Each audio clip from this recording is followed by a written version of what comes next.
Good morning viewers, opening അവേഴ്സിൻ്റെ പുതിയൊരു സെഷനിലേക്ക് എല്ലാ പ്രേക്ഷകർക്കും സ്വാഗതം. Good morning Sooraj sir. Happy morning Vishnu.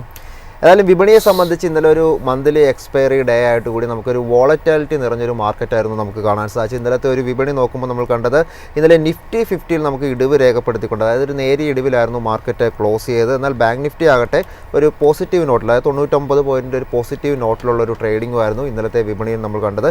ഇന്നലത്തെ ഒരു സെക്ടർ വൈസ് പെർഫോമൻസുകളൊക്കെ നോക്കുമ്പോൾ ഇന്നലത്തെ ഒരു സെക്ടറൽ പെർഫോമൻസിൽ എടുത്തു പറയേണ്ടത് മെറ്റൽ സൂചിക, PSU ബാങ്കിങ് സൂചികയൊക്കെ നേട്ടം രേഖപ്പെടുത്തിയ ഒരു ട്രേഡിംഗ് ആയിരുന്നു കാഴ്ചവെച്ചത്. എന്നാൽ റിയൽറ്റി സൂചികയിൽ ഇടിവ് രേഖപ്പെടുത്തുന്ന ഒരു ട്രേഡിംഗുമായിരുന്നു ഇന്നലെ വിപണിയിൽ നമുക്ക് കാണാൻ സാധിച്ചത്. വിപണിയെ സംബന്ധിച്ച് മറ്റ് പ്രധാനപ്പെട്ട കാര്യങ്ങൾ എടുത്തു പറയേണ്ടത്, ഇന്നലെ NIയുടെ ഭാഗത്ത് നിന്ന് നെറ്റ് ബൈയിങ് ആണ് ഉണ്ടായത്. അതായത് നമുക്ക് നോക്കുമ്പോൾ 10,000-ലധികം കോടിയുടെ ഒരു നെറ്റ് ബൈയിങ് ആണ് ഇന്നലെ വിപണി നമുക്ക് കാണാൻ സാധിച്ചത്. എടുത്തു പറയേണ്ടത് ഈ സമീപകാലത്തെ വിദേശ നിക്ഷേപകർ നടത്തുന്ന ഏറ്റവും വലിയൊരു ഏകദിന വാങ്ങലെന്ന് തന്നെ നമുക്ക് പറയാൻ സാധിക്കും. മാത്രമല്ല സ്വദേശി ഫണ്ടുകൾ നോക്കുമ്പോൾ, അതായത് DIയുടെ ഒരു കാര്യം വരുമ്പോഴത്തേക്കും 1081 കോടി ഓഹരികൾ വാങ്ങിയെന്നാണ് നമുക്ക് മനസ്സിലാക്കാൻ സാധിക്കുന്നത്. US മാർക്കറ്റിലോട്ട് വരുമ്പോൾ ഇന്നലെയും സർവ്വകാല ഉയരം രേഖപ്പെടുത്തിയാണ് പ്രധാനപ്പെട്ട സൂചികകളൊക്കെ തന്നെ ക്ലോസ് ചെയ്തതായിട്ട് നമുക്ക് കാണാൻ സാധിച്ചത്. ഇന്നത്തെ മാർക്കറ്റിലോട്ട് വരുമ്പോൾ US മാർക്കറ്റിനെയൊക്കെ സംബന്ധിച്ച്, അല്ലെങ്കിൽ ലോക മാർക്കറ്റിനെയൊക്കെ സംബന്ധിച്ച് വളരെ പ്രധാനപ്പെട്ട ഒരു ദിവസം തന്നെയാണ്. എസ്പെഷ്യലി നമുക്ക് ഫെഡറൽ റിസർവിൻ്റെ പലിശ നിരക്കുമായി ബന്ധപ്പെട്ടിട്ടുള്ള തീരുമാനങ്ങൾ നമുക്ക് ഇന്ന് അറിയാൻ സാധിക്കും. മറ്റു കാര്യങ്ങളിലോട്ട് പോകുമ്പോൾ US വിപണിയിൽ എടുത്തു പറയേണ്ട ഒരു കാര്യം, ചൈനയുമായുള്ള വ്യാപാര കരാറിൻ്റെ ഒരു ധാരണ ഉണ്ടാകുന്നതിൻ്റെ ഒരു ആവേശത്തിൽ തന്നെയായിരുന്നു US വിപണി എന്ന് പറയാൻ സാധിക്കും. ഏതായാലും നമുക്ക് എടുത്തു പറയേണ്ട പല ഓഹരികളിലൊക്കെ വലിയ രീതിയിലൊരു മുന്നേറ്റം നടത്തിയതായിട്ട് നമുക്ക് കാണാൻ സാധിച്ചു. 5G ടെലികോം ഉപകരണങ്ങൾ നിർമ്മിക്കുന്ന നോക്കിയയിൽ നിന്ന് ഏകദേശം $100 കോടി, അതായത് നോക്കിയയിലേക്ക് 100 കോടിയുടെ ഒരു നിക്ഷേപം NVIDIA നടത്തുന്ന ഒരു പ്രഖ്യാപനം ഉണ്ടായിരുന്നു. അതിനെ തുടർന്നൊക്കെ തന്നെ 22% ഒരു നേട്ടം നോക്കിയയുടെ ഓഹരികൾ നമുക്ക് കാണാൻ സാധിച്ചു. ഇന്നലെ NVIDIAയുടെ ഓഹരി നോക്കുമ്പോഴും 4.98% ഒരു നേട്ടമാണ് കാണാൻ സാധിച്ചത്. കമ്പനിയുടെ വിപണി മൂല്യം നോക്കുമ്പോൾ ഇപ്പോൾ $4.89 ട്രില്യൺ മാറിയിട്ടുണ്ട്. 5 ട്രില്യൺ എത്തുന്ന ആദ്യ കമ്പനിയാകാൻ NVIDIA ഒരുങ്ങുന്നു എന്നുള്ളൊരു അപ്ഡേറ്റ്സ് കൂടിയാണ് തരാനുള്ളത്. മാത്രമല്ല ആപ്പിളിൻ്റെ കാര്യം നോക്കുമ്പോഴും മൈക്രോസോഫ്റ്റിന് പിന്നാലെ ഇന്നലെ ആപ്പിളും 4 ട്രില്യൺ ക്ലബിലോട്ട് കടന്നിട്ടുണ്ട്. ഇതൊക്കെയാണ് സാർ US മാർക്കറ്റിനെ സംബന്ധിച്ച് നമുക്ക് പ്രധാനപ്പെട്ട ഒരു അപ്ഡേറ്റ്സ് ആയിട്ട് ഷെയർ ചെയ്യാനുള്ളത്. അതായത് ഫെഡിൻ്റെ പലിശ നിരക്കുമായി ബന്ധപ്പെട്ടുള്ള തീരുമാനങ്ങളൊക്കെ നമുക്കിന്ന് അറിയാൻ സാധിക്കും. എന്തൊക്കെയാണ് ഇന്ന് മാർക്കറ്റിൽ പ്രധാന വാർത്തകളായിട്ടുള്ളത് സാർ? വിഷ്ണു, അതിൽ അത്ഭുതപ്പെടാനൊന്നുമില്ല. എന്നും രാവിലെ നമ്മൾ വന്ന് പറയുന്നത് US market scaling new high historic high എന്ന് പറഞ്ഞുകൊണ്ടിരിക്കുന്നത് തന്നെയാണ്. അതായത് US മാർക്കറ്റ് അറിയാലോ, on expectation of another rate cut, ഒരു 25 ബേസിസ് പോയിന്റ്സ് റേറ്റ് കട്ടും വരും എന്നുള്ളൊരു എന്താ പറയുക, ഒരു എക്സ്പെക്ടേഷനിൽ US market continues to gain ഏതാണ്ട് അത് അടുത്ത ഹൈയിലേക്ക് പോയിരിക്കുന്നു എന്നുള്ളതാണ്. അപ്പോൾ ഏതായാലും നമുക്ക് ഫെഡിൻ്റെ ഡിസിഷൻ എന്താണ് എന്നുള്ളത് Indian time later tonight, അല്ലെങ്കിൽ നാളെ വെളുപ്പാങ്കാലത്ത് നമുക്ക് ആ ഇൻഫർമേഷൻ കിട്ടും. നാളെ ഒരു പക്ഷേ നമ്മൾ ഈ ഷോയിൽ ഇതേ സമയത്ത് അത് ഡിസ്കസ് ചെയ്യുമായിരിക്കും. നമ്മളിപ്പോൾ US market hand over details നോക്കുകയാണെങ്കിൽ S&P 500 0.23% അപ്പായിരുന്നു, നാസ്ഡാക്ക് 0.8% അപ്പായിരുന്നു, ഡൗ ജോൺസ് 0.3% അപ്പായിരുന്നു. അതായത് എന്തൊക്കെ കാരണങ്ങളുണ്ട്? ഒന്ന്, ഫെഡിൻ്റെ rate cut expectation 25 basis points. രണ്ടാമത്തെ കാര്യം, ഏർണിങ്സ് വളരെ ഭേദപ്പെട്ടതായിരുന്നു. US മാർക്കറ്റിൻ്റെ കമ്പനികളുടെ ഏർണിങ്സ് വളരെ നല്ലതായിരുന്നു. ഒന്ന് ആലോചിച്ച് നോക്കൂ, 7-8 മാസം മുമ്പേ എല്ലാവരും പറഞ്ഞിരുന്നത് എന്താ? US is getting into a recession. Trade ഇഷ്യൂസൊക്കെ കാരണം, ഭയങ്കര ട്രേഡിൻ്റെ ടാരിഫ് കാരണം US ഭയങ്കര രീതിയിലേക്ക്, US എക്കണോമി മോശം. നോക്കൂ, ലോകത്ത് തന്നെ ഏറ്റവും നന്നായിട്ട് പെർഫോം ചെയ്ത എക്കണോമി, അത് കൂടാതെ തന്നെ അതിൻ്റെ സ്റ്റോക്ക് മാർക്കറ്റ്സ് ഹിസ്റ്റോറിക് ഹൈയിലും നിൽക്കുന്നു എന്നുള്ളതാണ് പ്രത്യേകത. ഇതാണ് മാർക്കറ്റ് എന്ന് പറഞ്ഞാൽ. എല്ലാവരും എക്സ്പെക്ട് ചെയ്യും പോലെ കാര്യങ്ങൾ മാർക്കറ്റിൽ നടക്കണം എന്നില്ല. അതായത് മെജോറിറ്റി ഓഫ് ആൾക്കാർ ആരൊക്കെയാണ് ഈ പറഞ്ഞത്? ലോകത്തുള്ള എല്ലാ വലിയ അനലിസ്റ്റുകളും, ഗോൾഡ്മാൻ സാക്സ്, Jefferies, CLSA, Bank of America, Morgan Stanley, Merrill Lynch, ഇനി ആരാണ് പറയാത്തത് അമേരിക്ക റിസഷനിൽ പോകുമെന്നും അമേരിക്കയുടെ എക്കണോമി വളരെ മോശമാവും? ഇപ്പോൾ അവരെയൊക്കെ തെറ്റിച്ചുകൊണ്ട് US മാർക്കറ്റും US എക്കണോമി ഇങ്ങനെ മൂവ് ചെയ്തിരിക്കുന്നു. ഇതുകൊണ്ടാണ് ഞാൻ എപ്പോഴും പറയുന്നത്, നമ്മളൊരു കോമൺ സെൻസിൽ വേണം സ്റ്റോക്ക് മാർക്കറ്റിൽ പോകാൻ. അല്ലാതെ FIIs ഇങ്ങനെ പറഞ്ഞു, ആ ഫേമസ് പേഴ്സണാലിറ്റി ഇങ്ങനെ പറഞ്ഞു, അതുകൊണ്ടെല്ലാം നടക്കും. ഇതെങ്ങനെ എല്ലാവരും പറയും പോലെ നടക്കുമെങ്കിൽ ഇവരെല്ലാവരും ഭയങ്കര വലിയ ആൾക്കാരാവണ്ടേ? അതൊന്നും നടക്കാത്തത് ഇതുകൊണ്ട്. മാർക്കറ്റിൻ്റെതായ രീതിയിൽ ഒരു വഴി ചാർട്ടർ ചെയ്ത് പോകും. ഇവിടെ നിങ്ങളുടെ പൊസിഷൻ എന്ന് പറഞ്ഞാൽ വളരെ ചെറുത്. ഇപ്പോൾ എന്നെ പോലത്തെ ഒരു വ്യക്തി എന്ന് പറഞ്ഞാൽ ഈ ഗ്ലോബൽ മാർക്കറ്റിൽ ഒരു മിനിസ്ക്യൂൾ പോലും എന്നെ കാണത്തില്ല. എനിക്ക് എൻ്റെ സ്ട്രെങ്ത്തും വീക്ക്നെസ്സും നോക്കിയിട്ട് എവിടെയെങ്കിലും ഇൻവെസ്റ്റ് ചെയ്ത് പ്രോഫിറ്റ് എടുക്കാൻ പറ്റുമോ എന്ന് നോക്കുന്നതല്ലാതെ ഈ വക വലിയ കാര്യങ്ങളിലൊന്നും അഭിപ്രായം പറഞ്ഞിട്ടോ ആരെങ്കിലും പുറകെ പോയിട്ടോ വലിയ കാര്യമില്ല എന്നുള്ളത് വീണ്ടും തെളിഞ്ഞിരിക്കുന്നു എന്നുള്ളതാണ് ഒരു കാര്യം. ഇപ്പോൾ ഇന്നലെ ഞാൻ നോക്കുകയാണെങ്കിൽ S&P 500 ശരിക്കും പറഞ്ഞാൽ ലാൻഡ്മാർക്ക് 7000 എന്ന് പറയുന്ന മൈൽ സ്റ്റോണിലേക്കാണ് S&P 500 പോകുന്നത്. ആ ലാൻഡ്മാർക്ക് ഫിഗറിലേക്ക് പോയിക്കൊണ്ടിരിക്കണം. റീജനറോൺ ഫാർമ ഇന്നലെ 11.82%, United Parcel Service UPS +8% up, Sherwin Williams സ്പെയിൻ കമ്പനിയാണ് +5% up, Intel 5% up, NVIDIA 4.99% up, PayPal 4% up, എന്തിനാ Broadcom 3% up, Microsoft 2% up, Nestle 1.85%. ഏതാണ്ട് ആർട്ടിഫിഷ്യൽ ഇൻ്റലിജൻസ് കേപ്പബിലിറ്റി കൂടാതെ തന്നെ ചെറിയ ചെറിയ പല ബിസിനസ്സുകളും കൂടെ ചെറുതല്ല വളരെ നല്ല രീതിയിലുള്ള ബിസിനസ്സുകളും കൂടെ ചേർന്ന് US മാർക്കറ്റിനെ പുതിയ ഹൈയിലേക്ക് കൊണ്ടുപോയിരിക്കുന്നു എന്നുള്ളത് ഇറ്റ്സ് എ ഫാക്ട്. അത് യാതൊരു സംശയമില്ലാത്ത കാര്യമാണ്. ഇനിയിപ്പോൾ നമ്മൾ നോക്കുകയാണെങ്കിൽ all ice on major tech കമ്പനിയുടെ റിസൾട്ട്സ് ഈ വരാൻ പോണ ആൽഫബറ്റ്, മെറ്റ, മൈക്രോസോഫ്റ്റ്, ആപ്പിൾ, ആമസോണൊക്കെ ഇന്നും അല്ലെങ്കിൽ ഈ വരുന്ന ആഴ്ചയിലും ഏർണിങ്സ് റിപ്പോർട്ട് ചെയ്ത് വരുന്നു എന്നുള്ളതാണ് പ്രത്യേകത. അതിനെ ഉറ്റുനോക്കുകയും കൂടെ ചെയ്യുന്നു US മാർക്കറ്റ് എന്നുള്ള. ഇപ്പം നമ്മൾ ഹാൻഡ് ഓവറിൻ്റെ മറ്റുള്ള ഡീറ്റെയിൽസിലേക്ക് നോക്കുകയാണെങ്കിൽ ട്രഷറീസ്, US ട്രഷറീസിൻ്റെ കാര്യം നോക്കുകയാണെങ്കിൽ ഏതാണ്ട് ഫെഡ് ഡിസിഷന് മുമ്പായിട്ട് ചെറിയൊരു ഡിപ്പ് US 10-year ബോണ്ട് ഈൽഡിൽ കാണുന്നുണ്ട്. ഏതാണ്ട് 3.98%. ഞാൻ നോക്കുമ്പോൾ 4% താഴെയാണെന്നുള്ള. ക്രൂഡ് എഗെയിൻ ഏതാണ്ട് $65 പെർ ബാരലിൻ്റെ താഴെ, എക്സാക്ട്ലി പറയുകയാണെങ്കിൽ $64.6 പെർ ബാരലായിട്ട് ക്രൂഡ് ട്രേഡ് ചെയ്യണു. ഞാൻ ജസ്റ്റ് ഈ പ്രോഗ്രാമിന് കയറുന്നതിന് മുമ്പ് നോക്കിയപ്പോൾ. ഇനി ഗോൾഡിനെ നോക്കുകയാണെങ്കിൽ നമ്മൾ ഈ എഴുതുന്ന സമയത്ത്, അതായത് ഞാൻ ഈ എഴുതി വെക്കുന്ന ഹാൻഡ് ഓവർ ഡീറ്റെയിൽസ് എഴുതിക്കുന്ന സമയത്ത് നോക്കുമ്പോൾ $4000 പെർ ട്രോയ് ഔൺസിൻ്റെ താഴെയാണ് ഗോൾഡ് നിൽക്കുന്നത്. അതായത് ആ റിസ്ക് എലമെൻറ്റ് ഗ്ലോബൽ മാർക്കറ്റിൽ നിന്ന് പോയതോടുകൂടി US-ഉം ചൈനയും തമ്മിലുള്ള ട്രേഡ് ഡീൽ സൈൻ ചെയ്യും എന്നുള്ളൊരു എക്സ്പെക്റ്റേഷനോട് കൂടി ആ ഒരു എന്താ പറയുക ഒരു സേഫ് ഹെവൻ അസറ്റ് എന്നുള്ള രീതിയിലെ ടാഗ് ഗോൾഡിന് പോയത് കാരണം ചെറിയ ഒരു പ്രൈസിൽ കറക്ഷൻ, അതൊരു വലിയ കറക്ഷൻ എന്ന് പറയാൻ പറ്റില്ല, ഒരു പ്രൈസിൽ ചെറിയ ഒരു ഇത് വന്നിട്ടുണ്ട് എന്നുള്ള കാര്യം സത്യം തന്നെ. ഇനി CBOE വിക്സ്, അതായത് CBOE വിക്സ്, അതായത് വോളറ്റിലിറ്റി ഇൻഡെക്സ് നമ്മൾ നോക്കുകയാണെങ്കിൽ 16, അതായത് ഗ്ലോബൽ റിസ്ക് ഒക്കെ ഒന്ന് മോഡറേറ്റ് ചെയ്യുന്നു എന്നുള്ള രീതിയിലാണ് കാണിക്കുന്നത് എന്നുള്ള. അതേസമയം ഞാൻ ഇന്ത്യ വിക്സ് നോക്കാൻ നേരത്ത് 11.8 to 12.6 നിൽക്കുന്നത്. അപ്പോൾ ഇത്രയും ന്യൂസുകളാണ് ശരിക്കും നമുക്ക് ഹാൻഡ് ഓവർ ആയിട്ട് കിട്ടിയത്. അതിൽ മേജറായിട്ടുള്ള കാര്യം നമുക്കൊന്ന് പറയുകയാണെങ്കിൽ US market continues to scale new high എന്നുള്ളത് തന്നെയാണ്. പിന്നെ എനിക്ക് തോന്നുന്നു വിഷ്ണു പറഞ്ഞ പോലെ തന്നെ NVIDIAയുടെ ഒരു ഇക്വിറ്റി ഇൻവെസ്റ്റ്മെൻറ്റ് എത്ര $1 ബില്യൺ ഒരു ഇൻവെസ്റ്റ്മെൻറ്റ് നോക്കിയയിൽ ചെയ്യണം. അതായത് 2.9% സ്റ്റേക്ക് നോക്കിയയിൽ NVIDIA എടുക്കാൻ പോകുന്നു എന്നുള്ള ഈ കൊളാബറേഷൻ എന്താണെന്നറിയോ? അതായത് നോക്കിയയുടെ ഈ 5G 6G ഈ ടെലികോം സോഫ്റ്റ്വെയർ ഇല്ലേ, ആ നെറ്റ്വർക്ക് NVIDIA ചിപ്സ് കൊണ്ട് ആക്സലറേറ്റ് ചെയ്യാൻ പറ്റുമോ എന്നുള്ളതാണ് ഈ കൊളാബറേഷൻ കൊണ്ട് ഉദ്ദേശിക്കുന്നത്. അതുമാത്രമല്ല NVIDIA is also exploring using Nokia's data centre technology for its AI infrastructure. അപ്പോൾ അങ്ങനത്തെ രീതിയിലേക്കുള്ള ഒരു പാർട്ട്ണർഷിപ്പും ഒരു എഗ്രിമെൻറ്റും കൊളാബറേഷനും ഒക്കെ അവിടെ വരുന്നു എന്നുള്ളതാണ്. ഇപ്പോൾ മൈക്രോസോഫ്റ്റ് ഇന്നലെ 2% അപ്പായിരുന്നു എന്ന് പറഞ്ഞല്ലോ വിഷ്ണു.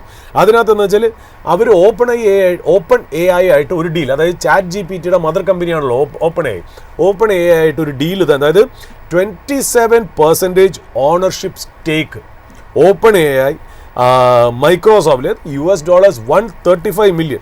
അതായത് മൈക്രോസോഫ്റ്റും AIയും തമ്മിലുള്ള ഡീലിനെ കുറിച്ചാണ് ഞാൻ പറയുന്നത്. 135 ബില്യൺ. ഒന്ന് ആലോചിച്ച് നോക്കൂ. ഇവിടെ എന്താ നടക്കണമെന്ന് അറിയോ? ഇപ്പോൾ US റിയലൈസ് ചെയ്തു ആർട്ടിഫിഷ്യൽ ഇൻ്റലിജൻസ് ആണ് ഫ്യൂച്ചർ. അപ്പോൾ അവിടുത്തെ ആർട്ടിഫിഷ്യൽ ഇൻ്റലിജൻസ് കമ്പനി എല്ലാം കൂടെ ചേർന്ന് ഒരു വളരെ സ്ട്രോങ് ആൻഡ് പവർഫുൾ എക്കോസിസ്റ്റം അവിടെ ഉണ്ടാക്കണമെന്നാണ്. സ്ട്രോങ് പവർഫുൾ എക്കോസിസ്റ്റം എന്ന് വെച്ചാൽ അത്രയ്ക്ക് മാത്രം കൊളാബറേഷൻസ്. നമ്മളിപ്പോൾ നോക്കൂ ഏതൊക്കെ കമ്പനിയാണ്, open AI, Intel, NVIDIA, Microsoft, AMD എല്ലാം കൂടെ ചേർന്ന് വലിയൊരു ബാരിയർ ഓഫ് എൻട്രിയാണ് അവിടെ ഉണ്ടാക്കുന്നതല്ല. വിഷ്ണു എന്തോ പറയാമെന്നു സാർ? അതായത് നമ്മളിപ്പോൾ NVIDIAയുടെ കാര്യം പറഞ്ഞപ്പോൾ ഒരു ന്യൂസ് കൂടി നമുക്ക് ലഭ്യമായിട്ടുണ്ട്. അതായത് അനൗൺസ്മെൻറ്റ് ഉടനെ വരാനിരിക്കുന്നു എന്നാണ് മനസ്സിലാക്കാൻ സാധിക്കുന്നത്. AI പാർട്ണർഷിപ്പ്, അതായത് സാംസങ് ആയിട്ടും ഹുണ്ടായി ആയിട്ട് കൂടി ഇപ്പോൾ NVIDIAയുടെ ഒരു പാർട്ണർഷിപ്പ് വരുന്നു എന്നുള്ളൊരു വാർത്തകളൊക്കെ കൂടി നമുക്കിപ്പോൾ മാർക്കറ്റിൽ ലഭ്യമായിട്ടുണ്ട് സാർ. US മാർക്കറ്റ് ഇന്നും പുതിയ ഹൈയിലേക്ക് പോകാൻ കാര്യം ഈ കമ്പനികൾ ഉണ്ട് എന്നുള്ളത് മാത്രമല്ല, ഈ കമ്പനികളെല്ലാം കൂടെ ഹാൻഡ് ഷേക്ക് ചെയ്ത് കൊളാബറേറ്റ് ചെയ്ത് മുന്നോട്ട് പോകണം. അത് കൺട്രിക്ക് ഭയങ്കര രീതിയിൽ ബെനിഫിറ്റ് ചെയ്യും. ഞാൻ പറഞ്ഞില്ല, ഇപ്പോൾ ഇത്രയും കമ്പനി ഞാൻ പറഞ്ഞല്ലോ, Intel, open AI, NVIDIA, Microsoft, AMD, ഇപ്പോൾ സാംസങ് ആയിട്ടും കൂടി ടൈപ്പ്, ഈ ഒരു എക്കോസിസ്റ്റം ഭയങ്കരമായിട്ട് കയറുന്നു. ഇനിയിപ്പോൾ ഇവരെ AI കേപ്പബിലിറ്റീസിൽ പുറത്ത് നിൽക്കുന്ന കാര്യങ്ങൾ വെറും 3 കാര്യങ്ങളേ. ഒന്ന്, റെയർ എർത്ത് മിനറൽസ്, എലമെൻറ്റ്സ് അല്ലെങ്കിൽ മാഗ്നറ്റ്സ്. അതിൽ ചൈനയെ ഡിപ്പെൻഡ് ചെയ്യാതിരിക്കാൻ ഇവർക്ക് പറ്റില്ല.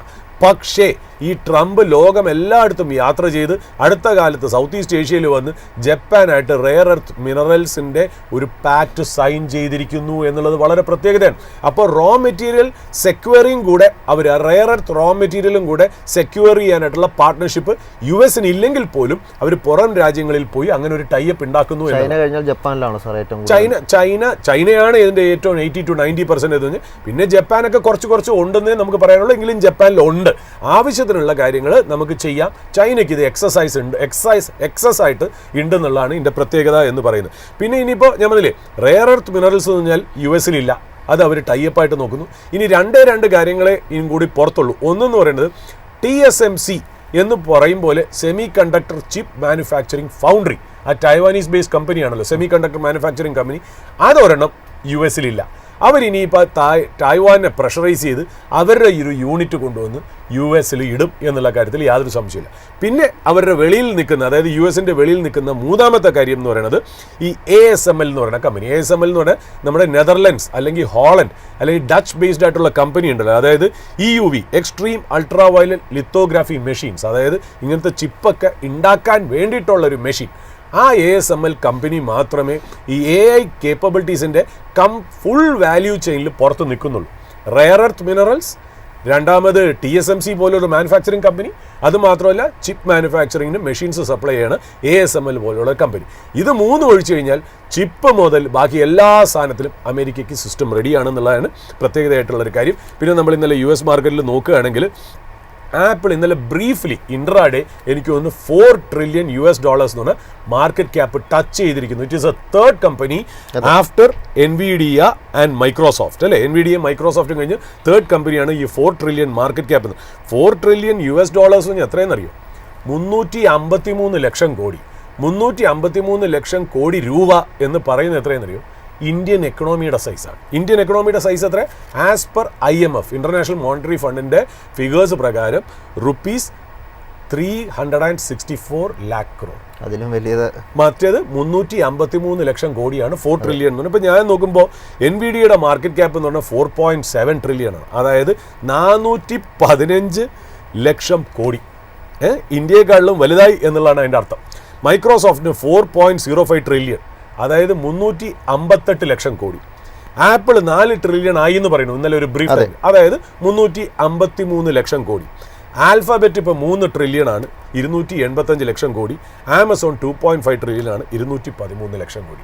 ഇതാണ് ലോകത്തിലുള്ള ഏറ്റവും വലിയ കമ്പനി. അതായത് നമ്മളെക്കാളിലും ഇന്ത്യയെക്കാളിലും വലിയ കമ്പനികൾ US-ൽ ഉണ്ടെന്നുള്ളതാണ്. 5 trillion അടുക്കുകയാണ് ഇപ്പോൾ NVIDIA എന്തായാലും. അബ്സല്യൂട്ട്ലി. ഇതേപോലെ മാർക്കറ്റ് ഒരാഴ്ചയും കൂടെ പോവുകയാണെങ്കിൽ 5 trillion പോകാന്ന് പറയുന്നത് ഒരു ദിവസത്തെ 2% റൈസിൽ എത്ര $1 billion മാർക്കറ്റ് ക്യാപ്പാണ് NVIDIA ആഡ് ചെയ്യണമെന്ന് നോക്കുക. അതാണ് രസകരമായിട്ടുള്ള കാര്യം.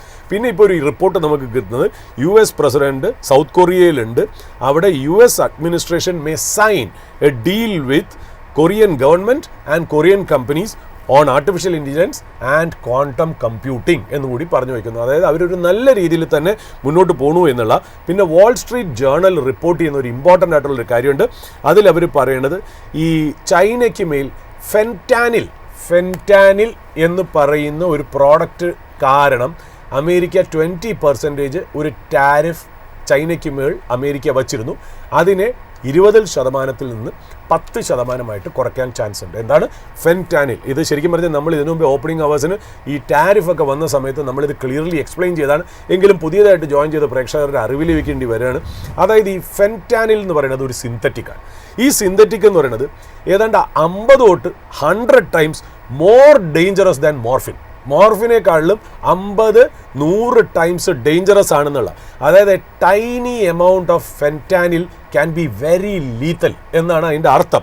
അതായത് ഈ ഫെൻറ്റാനിൽ കാരണം 10,000 പരം മരണങ്ങളാണ് US-ൽ ഓരോ കൊല്ലം സംഭവിച്ചുകൊണ്ടിരിക്കുന്നത് എന്നുള്ളത്. അതായത് ഈ ഫെൻറ്റാനിൽ മറ്റുള്ള ഡ്രഗ്സില്ലേ, ഫെൻറ്റാനിൽ എന്ന് പറയുന്ന ഈ സബ്സ്റ്റൻസ് അല്ലെങ്കിൽ ഈ സിന്തറ്റിക് മറ്റുള്ള ഡ്രഗ്സായ കൊക്കെയിൻ, ഹെറോയിൻ്റെ കൂടെയൊക്കെ ഇത് ആഡ് ചെയ്ത് അമേരിക്കയിലെ നല്ലൊരു വിഭാഗം ആൾക്കാർ ഇത് യൂസ് ചെയ്യുന്നു. അത് 1000 പരം മരണങ്ങളാണ് ഒരു കൊല്ലം ഉണ്ടാക്കുന്നതെന്നുള്ള. ഇത് മാത്രമല്ല, ഈ ഫെൻറ്റാനിൽ എന്ന് പറഞ്ഞാൽ ഇതിനെ പ്രസ് ചെയ്തിട്ട് ഈ കൗണ്ടർ ഫെയ്റ്റ് ആയിട്ടുള്ള പിൽസ് പോലെ ഉണ്ടാക്കും. കണ്ടു കഴിഞ്ഞാൽ ശരിക്കും പറഞ്ഞാൽ ഈ ലെജിറ്റിമേറ്റ് ആയിട്ടുള്ള പ്രിസ്ക്രിപ്ഷൻ പിൽസ് പോലെ ഇരിക്കും. അതായത് സാനാക്സ് അല്ലെങ്കിൽ ഓക്സികോഡോൺ എന്നൊക്കെ പറയുന്ന മരുന്ന് പോലെ തന്നെ കണ്ടായിരിക്കും. അതേപോലെ പ്രസ് ചെയ്ത് അതേ ലുക്ക് ആൻഡ് ഫീലിനെ ഈ ഫെൻറ്റാനിലേക്ക് ഫെൻറ്റാനിൽ കൊണ്ട് ഉണ്ടാക്കും എന്നുള്ളതാണ് ഇതിൻ്റെ പ്രത്യേകത. അതായത് മാസീവായിട്ട് ഇതിൻ്റെ ഒരു സപ്ലൈ ചെയിൻ എന്താണെന്നറിയോ, ഈ ഫെൻറ്റാനിലിന് വേണ്ടിയിട്ടുള്ള ഈ കെമിക്കൽ ചൈനയിൽ നിന്നാണ് വരുന്നത്. അത് നേരെ മെക്സിക്കോയിലേക്ക് വരും. മെക്സിക്കോയിലേക്ക് ഷിപ്പ് ചെയ്യും ഈ കെമിക്കൽസ്. ഈ മെക്സിക്കോയിലുള്ള ഡ്രഗ് കാർട്ടലുകൾ ഇതിനെ മറ്റുള്ള ഡ്രഗ്സ് ആയിട്ട് മിക്സ് ചെയ്യും. എന്നിട്ട് ഇതിനെ US സ്മഗിൾ ചെയ്യും. ഇത് സ്മഗിൾ ചെയ്ത് പിന്നെ പല രീതിയിലാണ് അവർ വിൽക്കുന്നത് എന്നുള്ളത്. അതായത് ഗ്രേ മാർക്കറ്റിൽ കൂടെ വിൽക്കും, ഡാർക്ക് വേൾഡിൽ കൂടെ വിൽക്കും, സോഷ്യൽ മീഡിയ പ്ലാറ്റ്ഫോംസിൽ കൂടെ വിൽക്കും. ഇത് വിറ്റ് ഇതിൻ്റെ ഒരു ചെറിയ ഡോസ് ഒന്ന് കൈവിട്ട് പോയ ഒരു ഓവർ ഡോസ് വന്നു കഴിഞ്ഞാലുണ്ടല്ലോ മരണം ഉറപ്പാണ് എന്നുള്ളത്. അതാണ് ഫെൻറ്റാനിലിൻ്റെ ഇഷ്യൂ. അപ്പോൾ ഫെൻറ്റാനിൽ ഈസ് എ സിന്തറ്റിക്. ആ ഫെൻറ്റാനിൽ സിന്തറ്റിക് ഉണ്ടാക്കുന്നത് ചൈനീസ് ബേസ്ഡ് ആയിട്ടുള്ള കെമിക്കൽ കോമ്പൗണ്ട്സ് കൊണ്ടാണ്. ഈ ഫെൻറ്റാനിലിനെ പല ഹെറോയിനും അല്ലെങ്കിൽ കൊക്കൈനിലും ഒക്കെ മിക്സ് ചെയ്ത് അല്ലെങ്കിൽ കൗണ്ടർഫീറ്റ് പിൽസിൻ്റെ ഫോർമാറ്റിലാക്കി ഇത് മെക്സിക്കൻ കാർട്ടൽ ഒരു ഫിനിഷ്ഡ് പ്രോഡക്റ്റായിട്ട് മാറ്റുന്നു. കാര്യം ഈ കെമിക്കൽസ് ഷിപ്പ് ചെയ്ത് വരുന്നത്, ഈ ചൈനീസ് കെമിക്കൽസ് ഷിപ്പ് ചെയ്ത് വരുന്നത് മെക്സിക്കോയിലാണ് ഈ കാർട്ടലിലാണ് ഇതിൻ്റെ ഫാക്ടറി. അത് അവർ യൂസബിൾ ഫോർമാറ്റിലാക്കി US ബോർഡർ വഴി ഇത് സ്മഗിൾ ചെയ്യണു. US പല യുവജനങ്ങളും ഇത് യൂസ് ചെയ്ത് വളരെ രീതിയിലുള്ള ആയിരക്കണക്കിന് മരണങ്ങൾ അവിടെ സംഭവിക്കുന്നു എന്നുള്ള അതിൻ്റെ പേരുണ്ടായിരുന്ന 20% ടാരിഫ് മിക്കവാറും 10% കുറയ്ക്കാൻ ചാൻസ് ഉണ്ട്. അതായത് ഇത് നമ്മൾ കൂട്ടി വായിക്കേണ്ടത് ഫെൻറ്റാനിലിന് കുറച്ചു എന്നുള്ളതല്ല. അതായത് ട്രംപും സീ ജിങ് പിങ്ങും തമ്മിലുള്ള ഈ ആഴ്ച നടക്കാൻ പോകുന്ന ബൈലാറ്ററൽ മീറ്റിങ്ങിന് ജസ്റ്റ് മുമ്പായിട്ട് കാര്യങ്ങളൊന്ന് സോഫ്റ്റൻ ചെയ്യാൻ വേണ്ടിയിട്ടുള്ള ഒരു നടപടിയായിട്ട് നമുക്കിതിനെ കാണാൻ പറ്റുള്ളൂ എന്നുള്ളതാണ്. പിന്നെ ഒരു സർപ്രൈസിങ് ഫിഗറായിട്ട് ഞാൻ ജസ്റ്റ് വിഷ്ണു പറഞ്ഞപ്പോൾ ഞാൻ നോക്കുമായിരുന്നു. അതായത് നമ്മൾ ഇന്നലെ നോക്കുമ്പോൾ ഇന്നലെ ഒരു എക്സ്പയറി ഡേ ആയിരുന്നല്ലോ. FISന്റെ ബൈങ് 10,000 കോടിയായിട്ടാണ് കാണുന്നത്. പക്ഷേ അത് വളരെ രസകരമായിട്ടുള്ളൊരു ഫിഗറാണ്. അതായത് ഈ 10,000 കോടി എന്ന് പറഞ്ഞാൽ FIS പുതിയതായിട്ട് കൊണ്ടുവന്ന ഫ്രഷ് ഇൻഫ്ലോയോ ഫ്രഷ് ബൈയോ കാരണം അല്ല 10,000. ഈ 10,000 കോടി എന്ന് പറയുന്ന ഫിഗർ വരാൻ കാര്യം വെച്ചാൽ ഇന്നലെ FPIs അല്ലെങ്കിൽ FIS അവരുടെ ഫ്യൂച്ചേഴ്സിലെ പൊസിഷൻ ക്യാഷ് ആയിട്ട് കൺവേർട്ട് ചെയ്ത കാരണമാണ് ഈ 10,000 കോടിയുടെ ബൈ ഫിഗറായിട്ട് കാണുന്നത്. അതായത് ഇന്നലെ ഡെറിവേറ്റീവ്സിലെ മന്ത്ലി കോൺട്രാക്ട് എക്സ്പയറി ആയിരുന്നല്ലോ. അപ്പോൾ അതിൽ ഇവർ പൊസിഷൻസ് റോൾ ഓവർ ചെയ്തിട്ടില്ല. പകരം അവരെന്താ ചെയ്തത്, they took delivery of underlining cash stocks. അതുകൊണ്ടാണ് ആ 10,000 എന്ന് പറയുന്ന ഫിഗർ കാണിക്കണം എന്നുള്ളത്. ഇതൊരു ഡ്യൂറബിൾ ബൈ എന്നുള്ള രീതിയിൽ നമുക്ക് കണക്കാക്കാൻ പറ്റില്ല. അതായത് വളരെ ക്ലീൻ ആയിട്ടുള്ള 10,000 കോടിയുടെ ബൈ ആണെന്ന് നമുക്ക് പറയാൻ പറ്റില്ല. This is an expiry driven technical shift. അതൊരു വൺ ടൈം അഫെയർ ആയിരുന്നു എന്നുള്ള അതേപോലെ കണ്ടിന്യൂ ചെയ്യണമെന്നൊന്നുമില്ല. അതായത് ഈ മാൻഡേറ്ററി കൺവേർഷൻ, അതായത് റോൾ ഓവർ പൊസിഷൻ അവരെടുത്തിട്ടില്ല, റോൾ ഓവർ ചെയ്തില്ല. അവരുടെ ഫ്യൂച്ചേഴ്സ് പൊസിഷൻ റോൾ ഓവർ ചെയ്യുന്നതിന് പകരം അവർ ക്യാഷിലേക്ക് കൺവേർട്ട് ചെയ്തു എന്നുള്ളത് ആ ഒരു ഇതുകൊണ്ട് തന്നെയാണ് ഈ 10,000 കോടിയുടെ ബൈയിങ് കാണിക്കുന്നത് എന്നുള്ള. അതിൽ ഇൻട്രസ്റ്റിംഗ് ആയിട്ടുള്ളത് അവർ ക്യാഷിലേക്ക് കൺവേർട്ട് ചെയ്യുമ്പോൾ കുറച്ച് സ്റ്റോക്സിൽ, നോട്ടബിൾ ആയിട്ടുള്ള സ്റ്റോക്സിൽ ഡെലിവറി വോളിയൂംസ് നന്നായിട്ട് കൂടിയിട്ടുണ്ട്. ഞാനത് നോക്കുമ്പോൾ ICICI ബാങ്ക്സിൽ ഏതാണ്ട് ഡെലിവറി വാല്യൂ 2,124 crore നടന്നിട്ടുണ്ട്. HDFC ബാങ്കിൽ 1,805 കോടി, റിലയൻസിൽ 1,463 കോടി, ഭാരതി എയർടെൽ 1,253 കോടിയുടെ ഡെലിവറി വോളിയം നടന്നിട്ടുണ്ട് എന്നുള്ള. പിന്നെ എനിക്ക് ഇന്ന് ഓപ്പണിംഗ് അവേഴ്സിൽ തന്നെ നമ്മൾ മാർക്കറ്റ് അപ്ഡേറ്റിലൊക്കെ എടുക്കുന്നതിന് മുമ്പേ എനിക്ക് ചെറിയൊരു കാര്യം ഇൻവെസ്റ്റേഴ്സിനോട് ഷെയർ ചെയ്യാനുള്ള കാര്യം വെച്ചാൽ, ഇനി വരാൻ പോകുന്ന ദിവസങ്ങളിൽ നമ്മൾ മാർക്കറ്റിൽ അല്ലെങ്കിൽ മീഡിയ, സ്റ്റോക്ക് മാർക്കറ്റ് റിലേറ്റഡ് അല്ലെങ്കിൽ ബിസിനസ് റിലേറ്റഡ് മീഡിയാസിലും മറ്റുള്ള റിപ്പോർട്ടുകളും നമ്മുടെ മുന്നിലേക്ക് പത്രങ്ങളിലും ഒക്കെ വരുന്ന ഒരു റിപ്പോർട്ട് എന്ന് പറയുന്നത് ലെൻസ്കാർട്ടിൻ്റെ IPO ആണ്. ലെൻസ്കാർട്ട് അറിയാത്ത ആരുമില്ല. നമ്മളൊരു മോളിൽ പോയാൽ എന്തിനാ ഏത് ജംഗ്ഷനിൽ നോക്കിയാലും ലെൻസ്കാർട്ട് ഉണ്ട്. ലെൻസ്കാർട്ടിൻ്റെ ഒരു യൂസർ എക്സ്പീരിയൻസ് അറിയാലോ. ഇപ്പം ഞാൻ തന്നെ ഈ കണ്ണാടി ലെൻസ്കാർട്ടിൻ്റെയാണ്. അത് സമ്മതിക്കാതിരിക്കാൻ പറ്റില്ല. കാര്യം എനിക്കൊന്നു വളരെ ചെറിയ എമൗണ്ടിൽ ആ പഴയ പ്രോസസ്സൊക്കെ ചേർന്നു. നമ്മൾ അവിടെ ചെല്ലുമ്പോൾ അവർ ഫ്രീ ആയിട്ട് നമ്മുടെ ഐ ടെസ്റ്റ് ചെയ്യുന്നു. ഐ ടെസ്റ്റ് ചെയ്യുന്നതനുസരിച്ച് നമുക്കൊരു പ്രെസ്ക്രിപ്ഷൻ തരുന്നു. ആ പ്രെസ്ക്രിപ്ഷൻ അനുസരിച്ച് നമ്മളൊരു ഫ്രെയിം സെലക്ട് ചെയ്ത് കഴിഞ്ഞാൽ ഏത് ടൈപ്പ് ലെൻസാണ് അതിന് വേണ്ടേ എന്നുള്ളത്, ഏത് കളറിൽ വേണം എന്നുള്ളത് നമ്മൾ പറഞ്ഞു കഴിഞ്ഞാൽ ഇതെല്ലാം അവരൊരു iPad എടുത്ത് അതിൽ സ്റ്റോർ ചെയ്യുന്നു. സ്റ്റോർ ചെയ്ത് കഴിഞ്ഞാൽ അവർ പറയുന്നു ഇത്ര ദിവസത്തിനുള്ളിൽ അത് വരും എന്ന് പറയുന്നു. അത് നേരെ അവരുടെ സ്റ്റോറിലേക്ക് വരുന്നു. നമുക്ക് വേണമെങ്കിൽ സ്റ്റോറിൽ പോയി കളക്ട് ചെയ്യാം, അല്ലെങ്കിൽ വീട്ടിലേക്ക് ഡെലിവറി ചെയ്യാനുള്ള വേറൊരു മാർഗവും കൂടെ ഉണ്ട് എന്നുള്ളതാണ്. അതുമാത്രമല്ല, ഇന്നത്തെ കാലത്തൊക്കെ നമ്മളൊക്കെ അറിയാലോ വളരെ വില കൂടിയിട്ടുള്ള ഇപ്പോൾ റെയ്ബാൻ ഏവിയേറ്റേഴ്സ് അല്ലെങ്കിൽ പ്രാഡാസ് അല്ലെങ്കിൽ ഓക്ലേസ് അല്ലെങ്കിൽ ഡോൾച്ചി ആൻഡ് ഗബാന അല്ലെങ്കിൽ വേഴ്സാഷെ, ഇതിൻ്റെയൊക്കെ ക്രിസ്ത്യൻ ഡിയോർ, ഇതിൻ്റെയൊക്കെ സൺഗ്ലാസസ് ഒക്കെ വരുമ്പോൾ ഇതിനെല്ലാത്തിനും വില ഇന്ത്യയിൽ ഡോളറിന് റേറ്റും കൂടെ കൂടുമ്പോൾ നമ്മളിത് ഇമ്പോർട്ട് ചെയ്യാൻ നേരത്ത് 30,000 രൂപ 40,000 രൂപ, മേ ബി റെയ്ബാനൊക്കെ നമുക്ക് എനിക്ക് തോന്നുന്നു 7,000 8,000 10,000 12,000 കിട്ടുമെങ്കിലും അതിൻ്റെ ഹൈ എൻഡ് മോഡൽസിനൊക്കെ ഭയങ്കര വിലയാണ്. ഞാൻ ഈ പറഞ്ഞ ഡിസൈനർ ബ്രാൻഡൊക്കെ ശരിക്കും പറഞ്ഞാൽ വലിയ രീതിയിലുള്ള പ്രൈസൊക്കെ, കാരണം ഏതാണ്ട് അതേ മോഡലിൽ തന്നെ നമുക്ക് 2,000 രൂപയ്ക്ക് 5,000 രൂപയ്ക്ക് 2 മോഡൽ എന്നൊക്കെയുള്ള രീതിയിൽ ഒരുപാട് സൺഗ്ലാസസും കിട്ടും എന്നുള്ളതാണ് എനിക്ക് തോന്നുന്നു. വിൻസെന്റ് ചേസ് അല്ലേ, അതൊക്കെയാണ് അവരുടെ ബ്രാൻഡ് എന്ന് തോന്നുന്നു. അതൊക്കെ അങ്ങനത്തെ രീതിയിലൊക്കെയാണ്. ജോൺ ജേക്കബ്സ്, വിൻസെന്റ് ചേസ് ഒക്കെയാണ് അവരുടെ പ്രൊപ്പറേറ്ററി ആയിട്ടുള്ള ബ്രാൻഡുകൾ. ഇങ്ങനെയൊക്കെ വെച്ച് വളരെ നല്ല രീതിയിലുള്ള ഒരു യൂസർ എക്സ്പീരിയൻസ് ആണ് ലെൻസ്. അതായത് നമ്മൾ കോൺടാക്ട് ലെൻസസ്, കളേർഡ് ആയിട്ടുള്ള ലെൻസുകൾ, പിന്നെ ലെൻസ് സൊല്യൂഷൻസ്, ഇങ്ങനത്തെ ഒരുപാട് കാര്യങ്ങൾ ഐ റിലേറ്റഡ് ഉള്ള എല്ലാ കാര്യങ്ങളും ചെയ്യുന്ന വളരെ ഫാബുലസ് ബിസിനസ്സാണ് ലെൻസ് കാർട്ട് എന്ന്. അപ്പോൾ ഈ ലെൻസ് കാർട്ട് എന്ന് പറഞ്ഞാൽ ശരിക്കും പറഞ്ഞാൽ 2,700 പരം സ്റ്റോറുകൾ ഇന്ത്യയിൽ ഉണ്ട് എന്നുള്ളതാണ്. അതുമാത്രമല്ല അവരുടെ ഓപ്പറേഷൻസ് ഭയങ്കര രീതിയിൽ ഗ്രോ ചെയ്തുകൊണ്ടിരിക്കുകയാണ്. സൗത്ത് ഈസ്റ്റ് ഏഷ്യ, മിഡിൽ ഈസ്റ്റിലൊക്കെ ഭയങ്കര രീതിയിൽ അവർ ഗ്രോ ചെയ്തുകൊണ്ടിരിക്കുകയാണ്.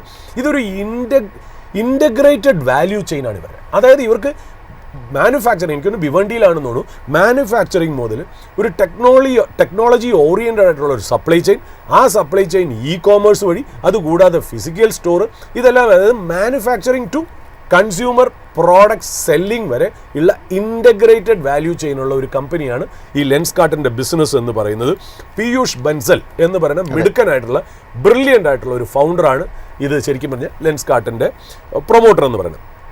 ഇതിൻ്റെ FY25 റവന്യൂ എന്ന് പറയുന്നത് 6,653 കോടി രൂപ, 6,653 കോടി. ഇതിൻ്റെ നെറ്റ് പ്രോഫിറ്റ് എത്രയെന്ന് അറിയോ?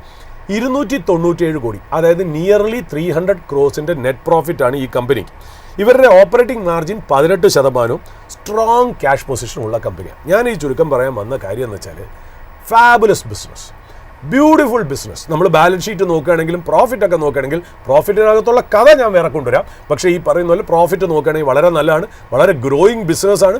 ഒരുമാതിരി എല്ലാവരും യങ്സ്റ്റേഴ്സും നമ്മളും സീനിയേഴ്സും എല്ലാം ലെൻസ് കാർട്ടിനെ ഡിപ്പെൻഡ് ചെയ്യുന്നു. ഇപ്പം ഞാനൊക്കെ ഈ കണ്ണാടി മേടിക്കുമ്പോൾ ഒരു കണ്ണാടി, പണ്ടൊക്കെ എന്ന് പറഞ്ഞാൽ ഒരു കണ്ണാടി നമ്മൾ മേടിക്കുന്നു. ഇപ്പം നമ്മൾ ആലോചിക്കുന്നത് 3 കണ്ണാടി, ഒരെണ്ണം നമ്മൾ ഓഫീസിൽ വയ്ക്കുന്നു, ഒരെണ്ണം നമ്മൾ വീട്ടിൽ വയ്ക്കുന്നു, ഒരെണ്ണം നമ്മൾ കാറിൽ വരെ വയ്ക്കുന്നു. ഞാൻ 3 കണ്ണാടിയാണ് ലെൻസ് കാർട്ടിൽ നിന്ന് മേടിച്ചത്. കാര്യം എല്ലാം കൂടെ ചേർത്ത് വില കുറവാണ്. The more you buy more discount free എന്ന രീതിയിലൊക്കെ. അബ്സല്യൂട്ട്ലി അവർ ഭയങ്കര ഒരു ഡിസ്കൗണ്ട് ബേസ്ഡ് സിസ്റ്റം ആണെന്നുള്ളത് നല്ല രീതിയിൽ വർക്ക് ചെയ്യുന്നു. കണ്ണാടിയൊക്കെ വളരെ ടോപ്പ് ക്ലാസ് ആണ്. പല കളറിൽ മേടിക്കാം, പല ഫ്രെയിമിൽ മേടിക്കാം. ഓരോ ദിവസം നമ്മളെ ഓരോ രീതിയിൽ നമ്മൾ ജനങ്ങളുടെ മുന്നിലേക്ക് അവർ അവതരിപ്പിക്കുന്നു ഓരോ ഫ്രെയിംസ് എന്നുള്ള അങ്ങനത്തെ ഫാബുലസ് ബിസിനസ്. ഒരു കംപ്ലൈൻറ്റും അതിനകത്തില്ല. പക്ഷേ അതിനകത്ത് നോക്കുമ്പോഴേ ഇവരുടെ IPO ടോട്ടൽ സൈസ് എത്രയെന്ന് അറിയോ? 7,278 കോടിയാണ് ഇവർ റേസ് ചെയ്യാൻ പോകുന്നത്. അതിൽ ഫ്രഷ് ഇഷ്യൂ എത്രയാണ്? അതായത് പുതിയ ഷെയർ ഇഷ്യൂ ചെയ്ത് കളക്ട് ചെയ്യാൻ പോകുന്നത് 2,150 കോടി മാത്രമാണ്. അതിൻ്റെ അർത്ഥം എന്താ? ബാക്കി 7,278 കോടിയിൽ 5,128 കോടിയും അവരിലെ എക്സിസ്റ്റിംഗ് ഷെയർ ഹോൾഡേഴ്സ് സെല്ല് ചെയ്ത് പുറത്തോട്ട് പോണു. Offer for safe. ആരൊക്കെയാണ് അതിൽ? പ്രൊമോട്ടറായിട്ടുള്ള ഫൗണ്ടർ തന്നെയുണ്ട്. ഫൗണ്ടറിൻ്റെ പേരറിയാലോ നമുക്ക്, പീയൂഷ് ബൻസൽ. പിന്നെ അതുപോലെ ഏർലി ഇൻവെസ്റ്റേഴ്സ്, ഒരുപാട് പ്രൈവറ്റ് ഇക്വിറ്റി ആൾക്കാരുണ്ടായിരുന്നു. ആരൊക്കെ? സോഫ്റ്റ് ബാങ്ക് ഉണ്ടായിരുന്നു, കെദാര ക്യാപിറ്റൽ ഉണ്ടായിരുന്നു, ടെമാസ് ഒക്കെ ഉണ്ടായിരുന്നു, ആൽഫ വേവ് ഉണ്ടായിരുന്നു, രാധാകൃഷ്ണൻ ദമാനി നമുക്കറിയാലോ, അവന്യൂ സൂപ്പർ മാർട്ട് അല്ലെങ്കിൽ അവന്യൂ സൂപ്പർ മാർട്ടിൻ്റെ രാധാകൃഷ്ണൻ ദമാനി, ഇവരൊക്കെ സെല്ല് ചെയ്യുന്നു എന്നുള്ളതാണ് അതിൻ്റെ പ്രത്യേകത. ഇതിൻ്റെ IPO ഡേറ്റ് എന്താണ്? 31 ഒക്ടോബർ 2025. ക്ലോസ് ചെയ്യുന്നത് November 4, 2025. Allotment November 6, November 10 list ചെയ്യാൻ പോകുന്നു. പ്രൈസ് ബാൻഡ് 382 രൂപ തൊട്ട് 402 പെർ ഷെയറിലായിരിക്കാം ഇത് ലിസ്റ്റ് ചെയ്യാൻ പോകുന്നത് എന്നുള്ളതാണ്.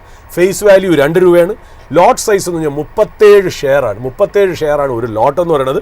ഗ്രേ മാർക്കറ്റ് പ്രീമിയം എന്ന് പറഞ്ഞാൽ 95 rupees to 111 per share, indicating that premium list ഉണ്ടാവും. സ്റ്റോറി ഈസ് ഗുഡ്, കേൾക്കാൻ നല്ല രസമുണ്ട്, സന്തോഷമുണ്ട്. ബട്ട് നമ്മൾ എപ്പോഴും പറയാറില്ലേ, all good businesses may not be good investments. ഞാൻ ഈ പറയാൻ പോണത് എന്താ പറയുക, എൻ്റെ വ്യക്തിപരമായിട്ടുള്ള അഭിപ്രായം. People can differ. എല്ലാവർക്കും ഒപ്പീനിയൻ പറയാനുള്ള അധികാരമുണ്ട്. Opinions make market. ഞാൻ പറയുന്ന ഒരു കാര്യമുണ്ട് എപ്പോഴും, ഇൻവെസ്റ്റ്മെൻറ്റ് എന്ന് പറഞ്ഞാൽ എന്താണ്? ഒരു ചീപ്പായിട്ടുള്ളൊരു സാധനം മേടിക്കുന്നു, നമ്മളത് ഹോൾഡ് ചെയ്യുന്നു, അത് നല്ല കോസ്റ്റ്ലി ആകുമ്പോൾ വിൽക്കുന്നു, അല്ലേ? ആ ഒരു പ്രോഫിറ്റിനെയാണ് നമ്മളൊരു ഇൻവെസ്റ്റ്മെൻ്റ് ആയിട്ട് നമ്മൾ കൺസിഡർ ചെയ്യണം. ഈ ലെൻസ് കാർട്ടിൻ്റെ വാല്യുവേഷൻ നമുക്കൊന്ന് നോക്കാം. അതായത് ജസ്റ്റ് നമ്മൾ ഇതിനകത്ത് ഈ സ്റ്റോക്ക് മാർക്കറ്റ്, ഞാൻ പറയുന്നത് എന്താണെന്നറിയോ, ഒരു വ്യക്തിക്ക്, നമ്മുടെ പ്രേക്ഷകനാണെങ്കിലും ശരി, ഒരു സാധാരണ വ്യക്തിയാണെങ്കിലും ശരി, നിങ്ങൾക്ക് സ്റ്റോക്ക് മാർക്കറ്റ് ബാക്ക്ഗ്രൗണ്ടിൻ്റെ ആവശ്യമില്ല. നിങ്ങൾക്ക് ഫിനാൻസ് ആൻഡ് അക്കൗണ്ടിങ്ങിൻ്റെ ബാക്ക്ഗ്രൗണ്ട് വേണ്ട, കോമേഴ്സ് ബാക്ക്ഗ്രൗണ്ട് വേണ്ട, ഒരുപാട് കാര്യങ്ങളൊന്നും അറിയേണ്ട കാര്യമില്ല. വെറും കോമൺ സെൻസ്, നിങ്ങൾക്ക് സാധാരണ വെറും കയ്യിലെണ്ണാവുന്ന രീതിയിൽ നിങ്ങൾക്ക് വാല്യുവേഷൻ കണ്ടുപിടിക്കുക എന്നുള്ളതാണ് ഈ ലെൻസ് കാർട്ടിൻ്റെ പ്രത്യേകത. ഞാൻ പറഞ്ഞില്ലേ, ലെൻസ് കാർട്ടിന് ഞാൻ നേരത്തെ പറഞ്ഞു 2700 സ്റ്റോർ ഉണ്ട്. നമുക്ക് നോക്കാം, 2723 സ്റ്റോറാണ് ടു ബി പ്രിസൈസ് ഫിഗർ. അതിന് IPO കഴിഞ്ഞു കഴിഞ്ഞാൽ ഇവരുടെ വാല്യുവേഷൻ എത്ര വരും അറിയോ? 70,000 കോടി വാല്യുവേഷൻ വരും. എത്ര സ്റ്റോറിൽ? 2723 സ്റ്റോറിൽ. അതിൻ്റെ എത്രയെന്നറിയോ?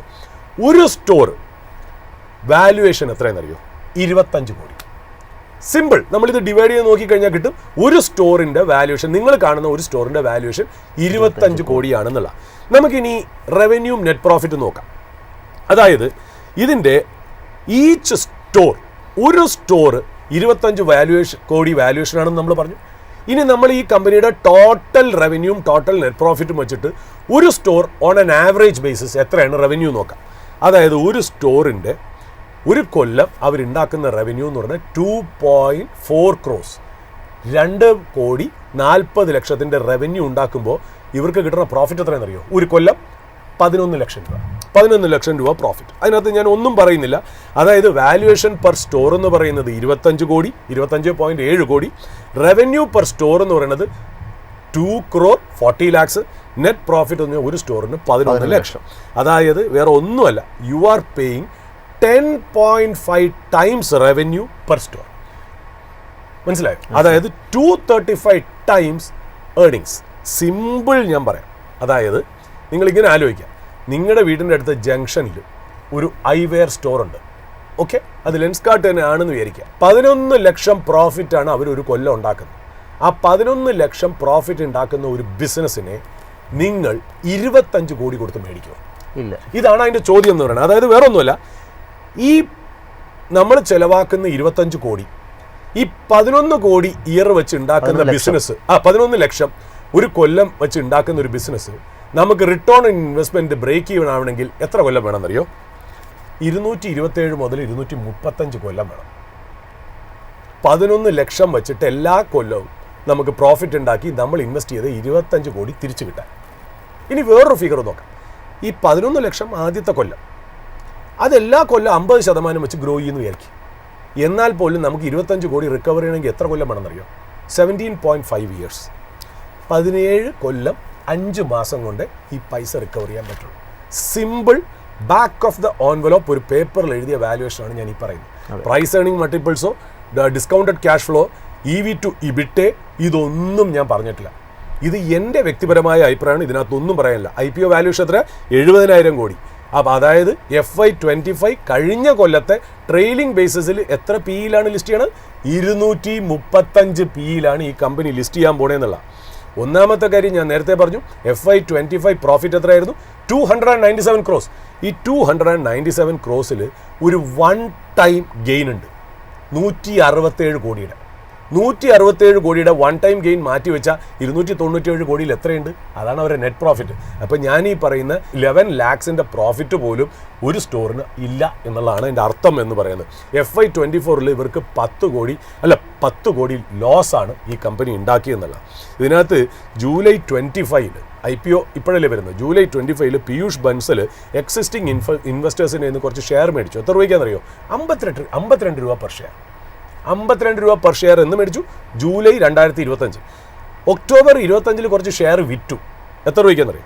402 രൂപ പെർ ഷെയർ. അതായത് ആ 52 രൂപയ്ക്ക് മേടിച്ച സാധനം 402 രൂപയ്ക്ക് ചെറിയ മാസങ്ങൾ കൊണ്ട് അദ്ദേഹം വിറ്റ്, അതായത് 400 ആണ് എന്നുള്ള ഒരു വില ഉണ്ടാക്കി വെച്ചിട്ട് ഏതാണ്ട് IPO ആ ലെവലിലേക്ക് കൊണ്ടുവന്നിരിക്കുന്നുള്ള. ഈ പീയൂഷ് ബൻസലൊക്കെ ഉണ്ടല്ലോ, ഈ ഷാർക്ക് ടാങ്ക് എന്ന് പറയുന്ന ഒരു പരിപാടിയുണ്ട്.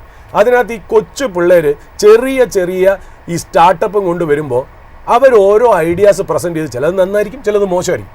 അവരതിൻ്റെ വാല്യുവേഷൻ പറയുമ്പോണ്ടല്ലോ, ഇയാളൊക്കെ ആ പിള്ളേരെ കളിയാക്കണമാണ് വാല്യുവേഷൻ്റെ പേരും പറഞ്ഞു, ഈ പീയൂഷ് ബൻസലൊക്കെ. എന്നിട്ടാണ് ഈ കമ്പനിക്കൊക്കെ ഈ വാല്യുവേഷൻ വയ്ക്കുന്നതെന്നുള്ള. ഈ പീയൂഷ് ബൻസലിന് തന്നെ ഇപ്പം ഈ IPOയിൽ 824 കോടിയാണ് സെല്ല് ചെയ്ത് പുറത്തിറങ്ങാൻ പോകുന്നത്. 824 കോടി അദ്ദേഹത്തിൻ്റെ പോക്കറ്റിൽ ചെന്ന് വീഴുന്നതാണ്. ചൈനീസ് ഡിപ്പെൻഡൻ്റ് ആണ് ഇവരുടെ റോ മെറ്റീരിയൽസ് കംപ്ലീറ്റ്. അവരുടെ ടോട്ടൽ എക്സ്പെൻസിൻ്റെ 25% ഈ പറയുന്ന പോലെ ചൈനീസാണ് എന്നുള്ളതാണ് ഇതിനകത്ത് പ്രത്യേകത. 2150 കോടിയുടെ ഫ്രഷ് ക്യാപിറ്റൽ അവരെടുത്തിട്ടേ റീറ്റെയിൽ എക്സ്പാൻഷൻ അവർ പറഞ്ഞേക്കണം എന്താ, ന്യൂ സ്റ്റോർ ലീസസ് ഒക്കെ കൂട്ടാൻ വേണ്ടി 864 കോടി രൂപ മാറ്റിവെക്കും. പിന്നെ അത് മാത്രമല്ല, അവരെ ടെക് ആർട്ടിഫിഷ്യൽ ഇൻ്റലിജൻസ് കേപ്പബിലിറ്റി ഒക്കെ ഒന്ന് ഡെവലപ്പ് ചെയ്യാൻ വേണ്ടി 213.38 കോടി മാറ്റിവെക്കും. ബ്രാൻഡ് മാർക്കറ്റിംഗ് 320 കോടി മാറ്റിവെക്കും എന്നാണ് അവർ ഫണ്ടിൻ്റെ വിനിയോഗം അവർ രേഖപ്പെടുത്തിയിരിക്കുന്നത്. IPO ഹിറ്റായിരിക്കാം, സ്റ്റോക്ക് ഡബിൾ ചെയ്യുമായിരിക്കും, പ്രീമിയം കിട്ടുമായിരിക്കാം. ബട്ട് ഒരു കാര്യം ഞാൻ പറയാം, വ്യക്തിപരമായിട്ട് എൻ്റെ അടുത്ത് ചോദിക്കുകയാണെങ്കിൽ തോക്കെടുത്ത് തലയിൽ വെച്ചാലും ഞാൻ മേടിക്കാൻ പോകുന്നില്ല എന്നുള്ള കാര്യം. എനിക്ക് അതിൽ നിന്നുള്ള പ്രോഫിറ്റ് വേണ്ട. കാര്യം ഈ കളി കളിച്ചാൽ എനിക്ക് ഭയങ്കര റിസ്ക്കാണ്. ജയിക്കുമെന്നുള്ള കാര്യം എനിക്ക് വളരെ സംശയമുണ്ട്. ഞാൻ ഈ IPOയിലില്ല. IPO വിജയിച്ചോട്ടെ, അത് പ്രൊമോട്ടറിൻ്റെ കഴിവ്, അതിൻ്റെ റീറ്റെയിൽ ഷെയർ ഹോൾഡേഴ്സിന് ഗുണം കിട്ടുന്നതിൽ ഞാൻ ഒന്നും പറയാനില്ല. ഞാൻ ഈ പറഞ്ഞത് വ്യക്തിപരമായിട്ടുള്ള കാര്യം. ഞാൻ എന്നും പറയുന്ന ഒരു കാര്യമുണ്ട്, അതെല്ലാവരും അനുസരിക്കണമെന്നില്ല, അത് കറക്റ്റ് ആവണമെന്ന് നിങ്ങൾ വിശ്വസിക്കുകയും വേണ്ട. All good businesses may not be good investment. ഒരു ഗുഡ് ഇൻവെസ്റ്റ്മെന്റ് എന്ന് പറയുന്നത് ഒരു നല്ല ബിസിനസ്സിനെ നല്ല വാല്യുവേഷനിൽ മേടിക്കുന്നതാണെന്നുള്ളതാണ് അതിൻ്റെ പ്രത്യേകത എന്ന് പറയുന്നത്. പിന്നെ എല്ലാം പ്രൈസും അതിനൊരു മാനദണ്ഡം വേണം. ഞാൻ ഒറ്റ കാര്യം മാത്രം പറഞ്ഞ് ഞാൻ അവസാനിപ്പിക്കാം. ഞാൻ പലപ്പോഴായിട്ട് പറഞ്ഞിട്ടുണ്ട്, എറണാകുളം സിറ്റിയിൽ സാധാരണ ഒരു ചിക്കൻ ബിരിയാണി കഴിക്കണമെങ്കിൽ മിക്ക ഹോട്ടലിൽ 150 തൊട്ട് 200 രൂപ, 220 രൂപ. നമ്മൾ ഏതാണ്ട് 400 രൂപയ്ക്കൊക്കെ നല്ല ഹൈ ക്വാളിറ്റി ബിരിയാണി കിട്ടും. നല്ല 5 സ്റ്റാർ ആയിട്ടുള്ള മാരിയറ്റിലും ഹയാത്തിലും ലേ മെറിഡിയനിലും ക്രൗൺ പ്ലാസയിലും ഒക്കെ പോയി കഴിഞ്ഞാൽ നമുക്ക് വേണമെങ്കിൽ 800 രൂപയ്ക്കും 900 റുപ്പീസിനും ബിരിയാണി കിട്ടും. അത് ആൾക്കാർ കാശ് കൊടുത്ത് മേടിക്കുകയും ചെയ്യുന്നു. എന്ന് പറഞ്ഞ് 1 ലക്ഷം രൂപയ്ക്ക് ബിരിയാണി കൊടുത്താൽ എല്ലാവരും മേടിക്കണം നിർബന്ധമില്ല. അതിനകത്ത് എന്തിട്ടാലും ശരി എന്നുള്ളതാണ് അതിനകത്തുള്ള വാസ്തവമായിട്ടുള്ളൊരു കാര്യം. അതുകൊണ്ട് all great businesses may not be good investments എന്നുള്ള കാര്യം ഞാൻ ജസ്റ്റ് ഒന്ന് പറയുന്നു. ഇതെൻ്റെ പേഴ്സണൽ അഭിപ്രായമാണ്. You can agree to disagree, അല്ലേ? അതിന് യാതൊരു സംശയമില്ല. എല്ലാവരുടെ ഒപ്പീനിയനും ഇവിടെ വാലിഡ് ആണെന്നുള്ളതാണ്. ഞാൻ ജസ്റ്റ് എൻ്റെ അഭിപ്രായം പറഞ്ഞ് വിഷ്ണു നമുക്ക് മാർക്കറ്റ് അപ്ഡേറ്റിലേക്ക് പോകാം. ഏതായാലും വിപണി നമുക്കിപ്പോൾ നോക്കുമ്പോൾ കാണാൻ സാധിക്കുന്നത് നിഫ്റ്റി 50 ആയിട്ട് ഇപ്പോൾ ട്രേഡിംഗ് തുടരുന്നത് ഇപ്പോൾ ഒരു പോസിറ്റീവ് നോട്ടിലാണ്. 62 പോയിൻറ്റിൻ്റെ നേട്ടം നമുക്ക് കാണാൻ സാധിക്കുന്നുണ്ട്. ബാങ്ക് നിഫ്റ്റിയിലും സമാനമായി തന്നെ ഒരു നേട്ടം നമുക്കിവിടെ കാണുന്നില്ല. ബാങ്ക് നിഫ്റ്റി ബാലൻസ് ഷീറ്റ് നോക്കുമ്പോൾ ചില കാര്യങ്ങളൊക്കെ കൂടി നിൽക്കുന്നതായിട്ട് കാണുന്നുണ്ട്. അത് സാർ പറഞ്ഞ പോലെ പ്രോഫിറ്റ് ചിലപ്പോൾ കൂടുന്നുണ്ട്, അല്ലെങ്കിൽ ഇപ്പോൾ അതർ ഇൻകം ഒക്കെ നമുക്ക് കൂടി വരുന്നതായിട്ട് പലതും നമുക്ക് കാണാൻ സാധിക്കുന്നുണ്ട്. അപ്പോൾ ആൾക്കാർ പെട്ടെന്ന് ചിലപ്പോൾ ബാലൻസ് ഷീറ്റ് നോക്കിയിട്ട് ഇങ്ങനെ കൂടി വരുന്നുണ്ടല്ലോ എന്നൊരു രീതിയിലൊക്കെ ചിന്തിക്കാൻ സാധ്യതയുണ്ട്. പക്ഷേ നമ്മൾ ഒരു IPOയിലോട്ട് ഇറങ്ങുമ്പോൾ അതിൻ്റെ വാല്യുവേഷൻ കറക്റ്റ് ആണെന്നുള്ളത് വളരെയധികം ശ്രദ്ധിക്കേണ്ട ഒരു കാര്യമല്ല. ഇപ്പോൾ ലെൻസ് കാർഡിൻ്റെ മാത്രം കാര്യമല്ല ഞാൻ ചോദിക്കുന്നത്. IPO ഭയങ്കരമായിട്ട് ആൾക്കാർ ഒരു ഇൻട്രസ്റ്റ് ഉള്ള ഒരു ഏരിയ ആയിട്ട് മാറിയിട്ടുണ്ട്. പക്ഷേ ഇതിൽ ഒത്തിരി കള്ളക്കളികൾ നടക്കുന്നതായിട്ടല്ലേ നമുക്ക് പറയാൻ സാധിക്കുന്നത്. ഇതിനകത്തിപ്പോൾ ഇപ്പം നമുക്ക് തന്നെ കിട്ടിയത് ഇപ്പോൾ കള്ളത്തരം എന്ന് നമുക്ക് പറയാൻ പറ്റില്ല. കാര്യം എന്ന് വെച്ചാൽ കള്ളത്തരമാണെങ്കിൽ നമ്മൾ അറിയാത്ത എന്തെങ്കിലും കാര്യം അതിനകത്ത് ഉണ്ടാവണം. ഇതെല്ലാം ഇവരുടെ ഡോക്യുമെന്റ്സിൽ തന്നെയാണ് നമ്മൾ ഈ എടുത്തിരിക്കുന്നത് എന്നുള്ളത്. പക്ഷേ നമ്മളെ സൂക്ഷ്മ പരിശോധന എന്ന് പറയും. നമ്മൾ എന്തെങ്കിലും ഒരു കാര്യം, നമ്മളിപ്പോൾ ഒരു റിയൽ എസ്റ്റേറ്റ് പ്രോപ്പർട്ടി നമ്മൾ മേടിക്കാനായിട്ട് പോകുമ്പോൾ നമ്മൾ എന്തെല്ലാം കാര്യങ്ങൾ ചെക്ക് ചെയ്യുന്നുണ്ട്. എന്നാൽ നമ്മൾ സ്റ്റോക്ക് മാർക്കറ്റിൽ വരുമ്പോഴത്തേക്കും നമ്മളൊരു സ്ഥലം ആരെങ്കിലും പറഞ്ഞു അത് കൊള്ളാമെന്ന് പറഞ്ഞ് ഓടിപ്പോയി മേടിക്കുമോ? ഇല്ല. ഞാൻ എപ്പോഴും പറയുന്ന ആൾക്കാർ, നമ്മൾ എല്ലാ അസറ്റ് ക്ലാസ്സും ഇൻവെസ്റ്റ്മെന്റ് അസറ്റ് ക്ലാസ് ആണ്, അല്ലേ? അത് റിയൽ എസ്റ്റേറ്റ് ആയാലും ശരി, സ്റ്റോക്സ് ആണെങ്കിൽ ശരി. പക്ഷേ നമ്മൾ റിയൽ എസ്റ്റേറ്റിലേക്ക് കൊണ്ടുവരുന്ന ആ ആറ്റിറ്റ്യൂഡ് സ്റ്റോക്ക് മാർക്കറ്റിലേക്ക് കൊണ്ടുവരില്ല അതിൻ്റെ പ്രശ്നം. അതായത് നമ്മുടെ അടുത്ത് ആരെങ്കിലും ഒരു നോർമൽ കേരളൈറ്റ്, ഒരു മലയാളി, അങ്ങനത്തെ രീതിയിൽ തന്നെ സംസാരിക്കാം. ഇന്ത്യക്കാർ ഹ്യൂമൻ ബീയിങ് എന്നൊന്നും ഞാൻ പറയുന്നില്ല. നമ്മുടെ അടുത്തൊരു സ്ഥലത്തിനെ കുറിച്ച് ഒരാൾ പറയുന്നത് ആ സ്ഥലം കണ്ടോ, അത് കൊള്ളാമെന്ന് പറയണമെങ്കിൽ നമ്മളത് കണ്ടോടെ തന്നെ കണ്ടിട്ട് കൊള്ളാലോ എന്ന് പറഞ്ഞ് മേടിക്കുമോ? ഇല്ല. അതിന് ഡോക്യുമെന്റ്സ് കറക്റ്റ് ആണോ, അതിൻ്റെ ബാക്കിയുള്ള എൻകംബറൻസ്, അല്ലെങ്കിൽ അതിൻ്റെ മ്യൂട്ടേഷൻ, അല്ലെങ്കിൽ location certificate, possession certificate, tax അടച്ചത്, മുൻ ആധാരങ്ങൾ, അല്ലെങ്കിൽ ROR എന്നിങ്ങനെ എന്തെല്ലാം കാര്യങ്ങൾ അതിൻ്റെ ഓക്കെ ആണോ എന്ന് നമ്മൾ നോക്കും. അതുകൂടാതെ അതിൻ്റെ വാല്യുവേഷനാണ്, ഇപ്പുറത്ത് കിടക്കുന്ന സ്ഥലത്തിൻ്റെ വാല്യുവേഷൻ, അതേപോലെ സ്ഥലത്തിന് കിടക്കുന്ന വാല്യുവേഷൻ, ഇത് പറമ്പാണോ നിലമാണോ എന്നുള്ളത് നമ്മൾ നോക്കും. കൃഷിഭൂമിയാണോ നോക്കും. ഇതുവഴി 11 kV ലൈൻ വരുന്നോ നോക്കും. ഇതുവഴി മെട്രോ വരുന്നുണ്ടോ നോക്കും. ഹൈവേ എക്സ്പാൻഷൻ ഉണ്ടോ, അങ്ങനെയാണെങ്കിൽ എത്ര നമ്മുടെ ഫ്രണ്ടേജ് പോകും. എന്തെല്ലാം ഫണ്ടമെൻ്റൽ അനാലിസിസ് ആണ് നമ്മൾ റിയൽ എസ്റ്റേറ്റിൽ നടത്തുന്നത്. എന്നാൽ സ്റ്റോക്കിൻ്റെ കാര്യത്തിൽ എന്താ, നമ്മൾ കമ്പ്യൂട്ടർ നോക്കും, ആരെങ്കിലും ഒരാളുടെ മെസ്സേജ് കാണും, ഇത് കൊള്ളാമെന്ന് തോന്നുന്നു എന്ന് പറയും, നമ്മൾ ഉടനെ കയറി മേടിക്കുന്നുള്ളൂ. അതെന്തുകൊണ്ടാണെന്നറിയോ? നാട്ടുകാർ എത്ര പൈസ നിങ്ങളുടെ അസറ്റിലേക്ക് കൊണ്ടുവരണു എന്നുള്ളതാണ്. നിങ്ങൾ സ്റ്റോക്ക് മാർക്കറ്റിലേക്ക് 50 ലക്ഷം കൊണ്ടുപോയി നോക്കൂ. ഒരു പ്രോപ്പർട്ടി മേടിക്കുന്ന കാശെടുത്ത് നിങ്ങൾ സ്റ്റോക്ക് മാർക്കറ്റിലേക്ക് കൊണ്ടുപോയി നോക്കൂ. നിങ്ങൾ അതിൻ്റെതായ റിസർച്ച് ചെയ്യും. നിങ്ങൾ സ്റ്റോക്ക് മാർക്കറ്റിലേക്ക് കൊണ്ടുവരുന്ന 10,000, 20,000, 1 ലക്ഷം, അതായത് വിശ്വാസക്കുറവ്. അതുകൊണ്ടാണ് നിങ്ങൾ അതിനെ അധികം റിസർച്ച് ചെയ്യാത്തത്. നിങ്ങളൊരു വലിയ പൈസ ഒരു അസറ്റ് ക്ലാസ്സിലേക്ക് കൊണ്ടുവരുമ്പോൾ അടിമുടി പഠിക്കും. കാരണം നമ്മുടെ പൈസയാണ്, അതൊരു വലിയ എമൗണ്ട് ആണെന്ന് നമുക്കറിയാം. അപ്പം നമ്മൾ സ്റ്റോക്ക് മാർക്കറ്റിനെ ആൾക്കാർ സീരിയസ് ആയിട്ട് എടുക്കാത്തതുകൊണ്ടാണ് നമ്മൾ അതിനകത്ത് നോക്കാത്തത്. അതുകൊണ്ടാണ് ഞാൻ എപ്പോഴും പറയുന്നത്, നിങ്ങളൊരു വ്യക്തി, ഒരു അസറ്റ് ക്ലാസ്സിനെ നിങ്ങൾ വളരെ സീരിയസ് ആയിട്ട് എടുക്കുകയാണെങ്കിൽ, അതിലേക്ക് സീരിയസ് മണി കൊണ്ടുവരികയാണെങ്കിൽ, നിങ്ങൾ അതിൻ്റേതായ റിസർച്ച് ഉപയോഗിച്ച് നിങ്ങൾ തീർച്ചയായിട്ടും നല്ലൊരു ബിസിനസ് എന്ന് പറയുമ്പോൾ അറ്റ് എ പ്രൈസ്, നല്ല ഫേവറബിൾ വാല്യുവേഷനിൽ ഇൻവെസ്റ്റ് ചെയ്യാൻ നമ്മൾ ശ്രമിക്കും എന്നുള്ളതാണ്. ഇപ്പോൾ ഈ IPO എന്ന് പറയുന്ന കാര്യം ഞാൻ ഒരിക്കലും പറയുന്നില്ല നമ്മുടെ പ്രേക്ഷകരോ അല്ലെങ്കിൽ കണ്ടുകൊണ്ടിരിക്കുന്ന എല്ലാ ഇൻവെസ്റ്റേഴ്സും മേടിക്കുന്നൊന്നും ഞാൻ പറയുന്നില്ല. ബട്ട് ഈവൻ ദെൻ നമ്മളെക്കാട്ടിലും ബുദ്ധിയുള്ളവരായിരിക്കാം നമ്മുടെ പ്രേക്ഷകർ അല്ലെങ്കിൽ സാധാരണ ജനങ്ങൾ.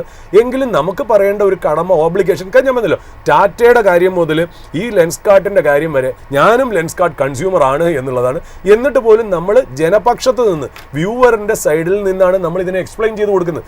ഇത് അവർക്ക് നിരാകരിക്കാം, എന്നിട്ട് പറയാം മിസ്റ്റർ സൂരജ് നായരും വിഷ്ണുവും അല്ലെങ്കിൽ ഓപ്പണിംഗ് ഹവേഴ്സിൽ പറഞ്ഞ കാര്യം ഞങ്ങൾ വിശ്വസിക്കുന്നില്ല. വെൽ ആൻഡ് ഫൈൻ, നിങ്ങൾക്ക് അതിനുള്ള അധികാരമുണ്ട്. പക്ഷേ ഞങ്ങളുടെ മുന്നിലേക്ക് അത് വരുമ്പോൾ അത് എക്സ്പ്ലെയിൻ ചെയ്ത് കൊടുക്കുക എന്ന് പറഞ്ഞാൽ ധാർമ്മിക ഉത്തരവാദിത്വം നമുക്കുള്ളതുകൊണ്ടും നമുക്ക് ലെൻസ്കാർട്ടിൻ്റെ അഡ്വർടൈസ്മെൻറ്റ് കിട്ടാത്തതുകൊണ്ടും, അതായത് നമുക്ക് യാതൊരു രീതിയിലുള്ള റവന്യൂ നമുക്ക് ലെൻസ്കാർട്ടായിട്ടില്ല. അതുകൊണ്ട് ഒരു കാര്യം ഒളിപ്പിച്ചു വെക്കേണ്ട കാര്യമില്ല, തുറന്ന് നിങ്ങളുടെ മുന്നിൽ ഞങ്ങൾ അവതരിപ്പിക്കുന്നു എന്നുള്ളൂ.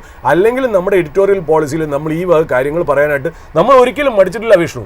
നമ്മൾ റിലയൻസിൻ്റെ കാര്യത്തിൽ ശരി, അഡാനിയുടെ കാര്യത്തിൽ ശരി, ടാറ്റയുടെ കാര്യത്തിൽ ശരി, ആരോ ഒരാൾ, ഒരു പ്രേക്ഷകൻ നമ്മുടെ അടുത്ത് ഈ ടാറ്റയുടെ കാര്യം ചെയ്തപ്പം അടിയിൽ ചോദിച്ചേക്കുന്നു, ഷപ്പൂർജി പല്ലുവഞ്ചിക്ക് വേണ്ടിയാണോ ഈ പ്രോഗ്രാം നടത്തിയത്? ഞാൻ തന്നെ ആലോചിച്ചു, ഞാൻ ഇത്രയും വലിയ മനുഷ്യനാണോ? അതായത് ഇന്ത്യ മഹാരാജ്യത്ത് ഷപ്പൂർജി പല്ലുവഞ്ചിയെ പോലെ ടാറ്റ സൺസിന്റെ ഒരു രീതിയിലെ ഷെയർ ഹോൾഡർ ആയിട്ടുള്ള 18.4% ഷെയർ ഹോൾഡിംഗ് ഉള്ള ഷപ്പൂർജി പല്ലുവഞ്ചി കേരളത്തിൽ എറണാകുളത്ത് കടവന്തറ പനമ്പള്ളി നഗറിൽ ഇരിക്കുന്ന സൂരജ് നായറിനെ വിളിച്ചു പറഞ്ഞിട്ട് എൻ്റെ ഒരു എക്സിറ്റ് കിട്ടാൻ വേണ്ടിയിട്ട് ഈ പ്രോഗ്രാം ഒന്ന് ചെയ്തു തരണമെന്ന് പറഞ്ഞ ആ ഒരു ആത്മരോഷം ഞാൻ ഭയങ്കരമായിട്ട് അപ്രീഷിയേറ്റ് ചെയ്യണം. കമന്റ് കണ്ടായിരുന്നു സാർ. ആ ഒരു ഇത് അപ്രീഷിയേറ്റ് ചെയ്യണം എന്നുള്ളത്. സി, നമ്മൾ നിങ്ങൾക്ക് വേണ്ടിയിട്ടാണ് പറയുന്നത്. നിങ്ങളുടെ കയ്യിൽ ടാറ്റ ഷെയർ ഉണ്ടെങ്കിൽ അത് മോശമാണെന്ന് നമ്മൾ ഒരിക്കലും പറഞ്ഞിട്ടില്ല. ടാറ്റ ഷെയർ മേടിക്കണ്ടെന്ന് പറഞ്ഞു. നമ്മൾ പറഞ്ഞത് ടാറ്റയുടെ മോശം മുഖം എന്നല്ല, മറ്റൊരു മുഖം, മറ്റൊരു സൈഡ് എന്നേ പറഞ്ഞുള്ളൂ. നിങ്ങൾ രണ്ടും ഇത് മനസ്സിലാക്കുക എന്നല്ലാതെ നമുക്കിതിനകത്ത് വേറെ ഒരു രീതിയിലും ഇല്ല. ഞാനും ടാറ്റ ഷെയർ മേടിക്കും, ടാറ്റയോട് എനിക്കും വിരോധമില്ല. ടാറ്റ നല്ല കമ്പനിയോട് കൊണ്ടുവന്നാൽ അതിൻ്റെ IPO അപ്ലൈ, ഇതൊക്കെ ശരിയാണ്. പക്ഷെ നമ്മൾ പറയുമ്പോൾ അതിന് എക്സാക്ട്ലി കാര്യങ്ങൾ പറയണം. അതായത് നമ്മളെ ഒരിക്കലും ഇപ്പം എൻ്റെ കയ്യിൽ ടാറ്റ ഷെയർ ഉണ്ടോ ഇല്ലയെന്ന് ഈ പ്രേക്ഷകൻ അറിയില്ലല്ലോ. ഞാൻ ചിലപ്പോൾ അത് വെച്ചിട്ടായിരിക്കും ടാറ്റയെ ഈ കുറ്റം പറയുന്നത്, അല്ലെങ്കിൽ other side, other face of Tata എന്ന് പറയുന്നത്. അപ്പം നമ്മൾ ജഡ്ജ്മെൻ്റൽ ആവരുത് ഒരു കാര്യത്തിലും. നമ്മൾ ഈ പറയുന്നതിൻ്റെ ഓതൻറ്റിസിറ്റി നിങ്ങൾ മനസ്സിലാക്കുക. നിങ്ങൾ വിശ്വസിക്കുന്നു എന്നുണ്ടെങ്കിൽ ഈ പറയുന്ന പോലെ ഞാൻ പറയുന്നത് കേൾക്കുക. ഇല്ലെന്നുണ്ടെങ്കിൽ നിങ്ങൾക്ക് വിട്ടേക്ക് മുന്നോട്ട് പോകാം. നമുക്ക് എല്ലാവർക്കും ഒപ്പീനിയൻ ഉണ്ടല്ലോ. ഒപ്പീനിയൻ പറയാനുള്ള അധികാരം എല്ലാവർക്കും ഉണ്ട്. We all agree to disagree. എല്ലാവരും ഒപ്പീനിയനും ചേർന്ന് ഒരു ഔട്ട്കം ആണ് മാർക്കറ്റിൽ വരുന്നതെന്ന് മാത്രം. അതുകൊണ്ട് ഇതിനെയൊക്കെ മെച്ചുവറായിട്ട്, റാഷണലായിട്ട് കൊടുക്കുക. പേഴ്സണലായിട്ട് ഇതിനെ എടുക്കാതിരിക്കുക. നമ്മൾ പറയുന്നത് ഇപ്പോൾ ലെൻസ്കാർട്ട് ഇപ്പോൾ അപ്ലൈ ചെയ്ത ഏതെങ്കിലും, അല്ലെങ്കിൽ അപ്ലൈ ചെയ്യാൻ പോകുന്ന ഏതെങ്കിലും വ്യക്തി ഉണ്ടെങ്കിൽ പറയും ഞാൻ പറയുന്നതൊക്കെ ശുദ്ധം മണ്ടത്തരം. ആയിക്കോട്ടെ, ആരും നിങ്ങളുടെ അടുത്ത് പറഞ്ഞില്ല ഇത് മേടിക്കണ്ടെന്ന് പറഞ്ഞിട്ടേ ഇല്ല. നിങ്ങൾക്ക് മേടിക്കാം, അതിനുള്ള അധികാരമുണ്ട്. പക്ഷേ ഇത് പറയുക എന്നുള്ളത് എൻ്റെ ചുമതലയാണ്. എനിക്ക് മൂക്കിൽ ശ്വാസമുള്ളിടത്തോളം കാര്യം ഞാനിത് പറഞ്ഞിരിക്കും. അതിനാണ് നമ്മൾ ഈ ഓപ്പണിംഗ് അവേഴ്സ് എന്ന ഷോ മൈഫിൻ്റെ കീഴിൽ നമ്മൾ തുടങ്ങിയെന്നുള്ള കാര്യത്തിൽ യാതൊരു സംശയമില്ല വിഷ്ണു. സുരേഷ് സാർ, ഏതായാലും നമ്മൾ വളരെ പ്രധാനപ്പെട്ട ഒത്തിരി കാര്യങ്ങളൊക്കെ ഇന്ന് ഡിസ്കസ് ചെയ്തു. അമേരിക്കൻ മാർക്കറ്റുമായിട്ട് ബന്ധപ്പെട്ട്, കൂടാതെ ലെൻസ്കാർട്ടിൻ്റെ IPO ആയിട്ടൊക്കെ ബന്ധപ്പെട്ട്. ഇനി ഏതായാലും അറിയേണ്ടത് താങ്കൾക്ക് ഇന്ന് പ്രേക്ഷകർക്കായി പങ്കുവെക്കാനുള്ള ഏത് ബിസിനസ്സാണുള്ളത്, അല്ലെങ്കിൽ ഏത് ബിസിനസ് മോഡൽ, ഏത് സ്റ്റോക്കാണുള്ളത്? അതിനു മുമ്പ് തന്നെ വിഷ്ണു, എനിക്ക് തോന്നുന്നു ഈ സെബിയുടെ ഒരു പുതിയൊരു റെഗുലേഷൻ വന്നിട്ടുണ്ട്. എനിക്ക് തോന്നുന്നു ഡിസ്കഷൻ പേപ്പർ ആണെന്ന് തോന്നുന്നു, അല്ലേ? അത് ഇന്നലെ വൈകുന്നേരം വന്നതാണ്. അതായത് ഈ മ്യൂച്വൽ ഫണ്ടിൻ്റെ ഡിസ്ട്രിബ്യൂഷൻ്റെ ഇൻകം ഒക്കെ ഭയങ്കരമായിട്ട് വെട്ടിക്കുറച്ച് കാര്യങ്ങളൊക്കെ ഒന്ന് ട്രാൻസ്പെറൻ്റ് ആക്കുന്നു എന്നുള്ളൊരു ഇൻഫർമേഷൻ അവിടെ കമ്പനികളൊക്കെ ബാധിക്കാൻ ചാൻസ്. Asset management company. അപ്പോൾ അസറ്റ് മാനേജ്മെൻറ്റ് കമ്പനീസൊക്കെ ആരെങ്കിലും ഒന്ന് ഹോൾഡ് ചെയ്യുന്നുണ്ടെങ്കിൽ ഒന്ന് ജസ്റ്റ് ശ്രദ്ധിക്കുക എന്നുള്ളത് മാത്രമേ ഉള്ളൂ. കാര്യം അത് ഒരു നല്ല ഭേദപ്പെട്ട ഇമ്പാക്റ്റാണ്. എനിക്ക് തോന്നുന്നു ഡിസ്ട്രിബ്യൂഷൻ ഫീസൊക്കെ, അല്ലെങ്കിൽ ഒരു ഡിസ്ട്രിബ്യൂട്ടറിന് കിട്ടുന്ന ഫീസൊക്കെ നല്ല രീതിയിൽ വെട്ടിക്കുറച്ചു എന്നുള്ളതാണ് അതിനകത്തുള്ള പ്രത്യേകത. കാലക്രമേണ ഇപ്പം നമ്മൾ പറഞ്ഞില്ലേ, പണ്ടൊക്കെ ഞാനൊക്കെ 2000, 2001, 2002 കാലഘട്ടത്തിൽ ഈ ബ്രോക്കിംഗ് കമ്പനിയൊക്കെ നടത്തുക എന്ന് പറഞ്ഞാൽ ഭയങ്കര പ്രോഫിറ്റബിൾ ആയിരുന്നു. കാര്യം ആര് ബൈ ചെയ്താലും സെല്ല് ചെയ്താലും ഒരു ബ്രോക്കിംഗ് കമ്മീഷൻ ബ്രോക്കർ കിട്ടുമെന്നില്ല.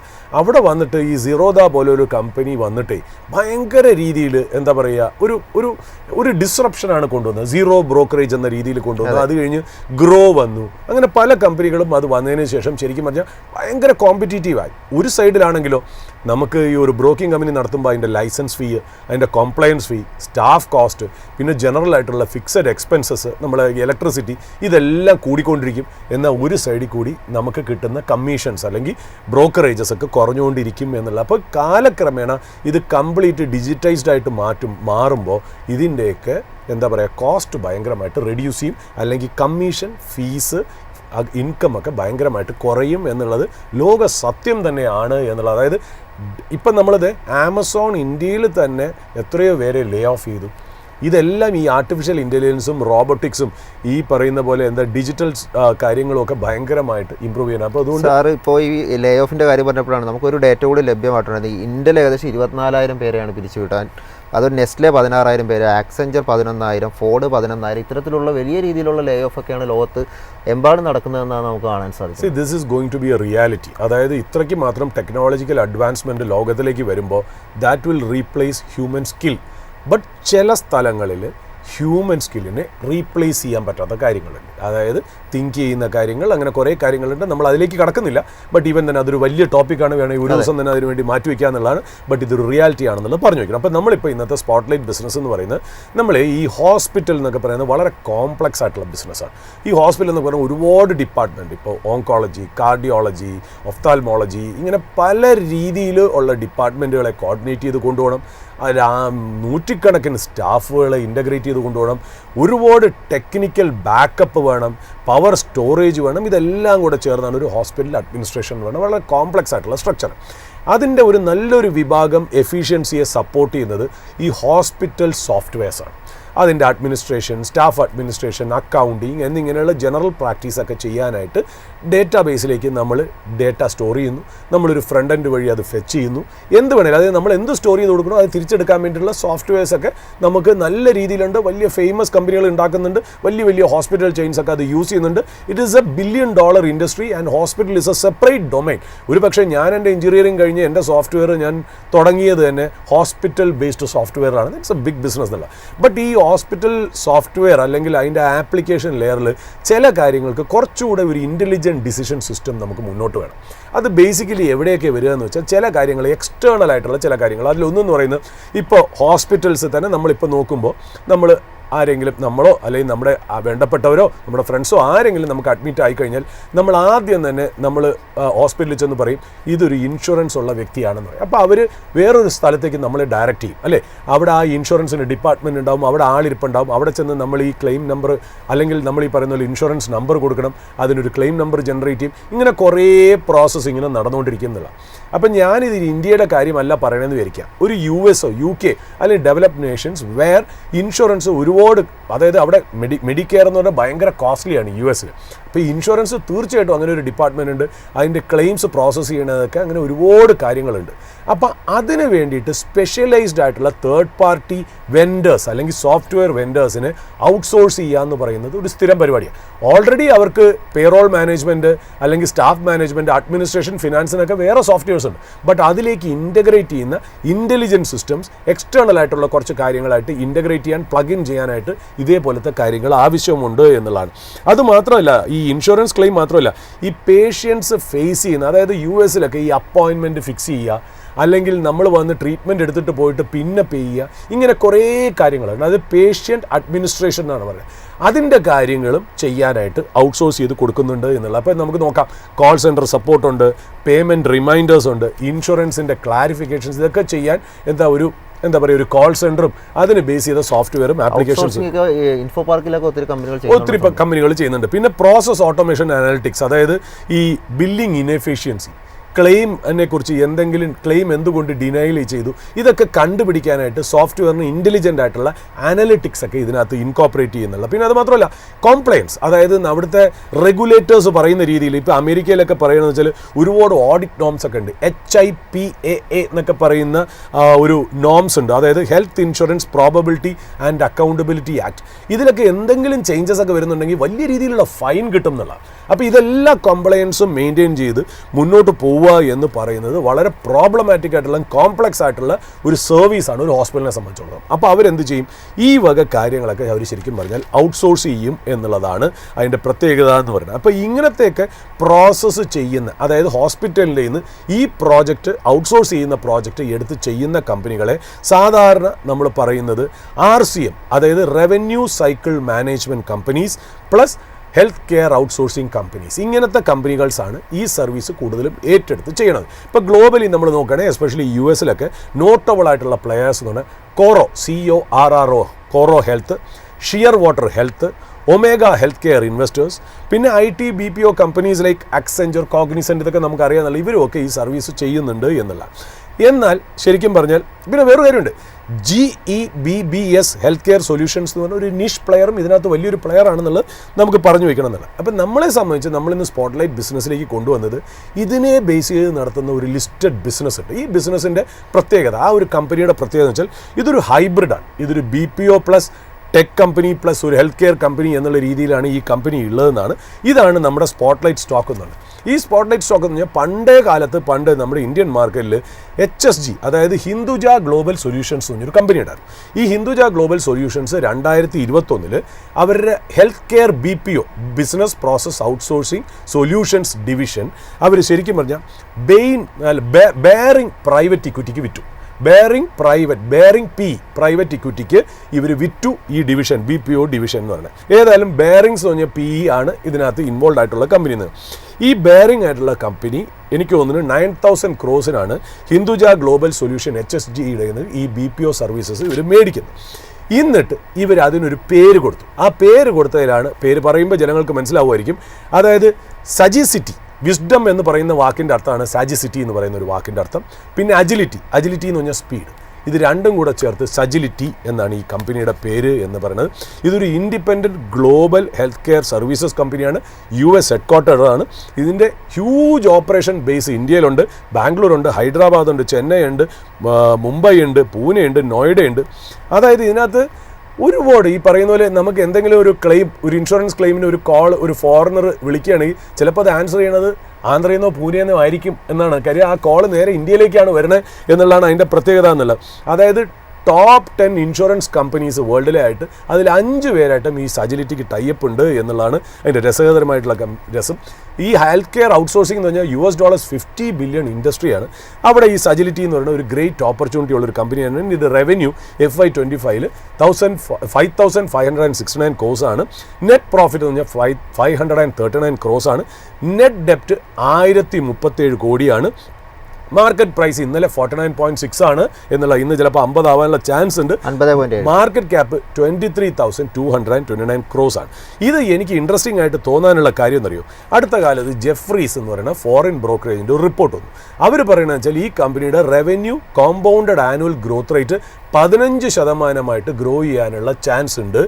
എന്നാൽ ഇതിൻ്റെ EPS 40% compounded annual growth rate ഉണ്ടാവും FY25 to FY27, അതായത് നെക്സ്റ്റ് 2 yearsലാണ് ഈ പറയുന്നത് എന്നുള്ളത്. ഇന്ന് മാത്രമല്ല ഇവരുടെ മാർജിനും ഭയങ്കര രീതിയിൽ, അതായത് EBITDA ഓപ്പറേറ്റിംഗ് മാർജിൻ ഏതാണ്ട് 8.4% 16.5% ആയിട്ട് കൂടും. അതായത് ഡബിൾ ആവും ഓപ്പറേറ്റിംഗ് മാർജിൻ. അതുകൊണ്ടായിരിക്കാം റവന്യൂ കൂടുന്നതിനേക്കാട്ടിലും ഹയർ റേറ്റിൽ പ്രോഫിറ്റ് ഗ്രോ ചെയ്യുന്നത്.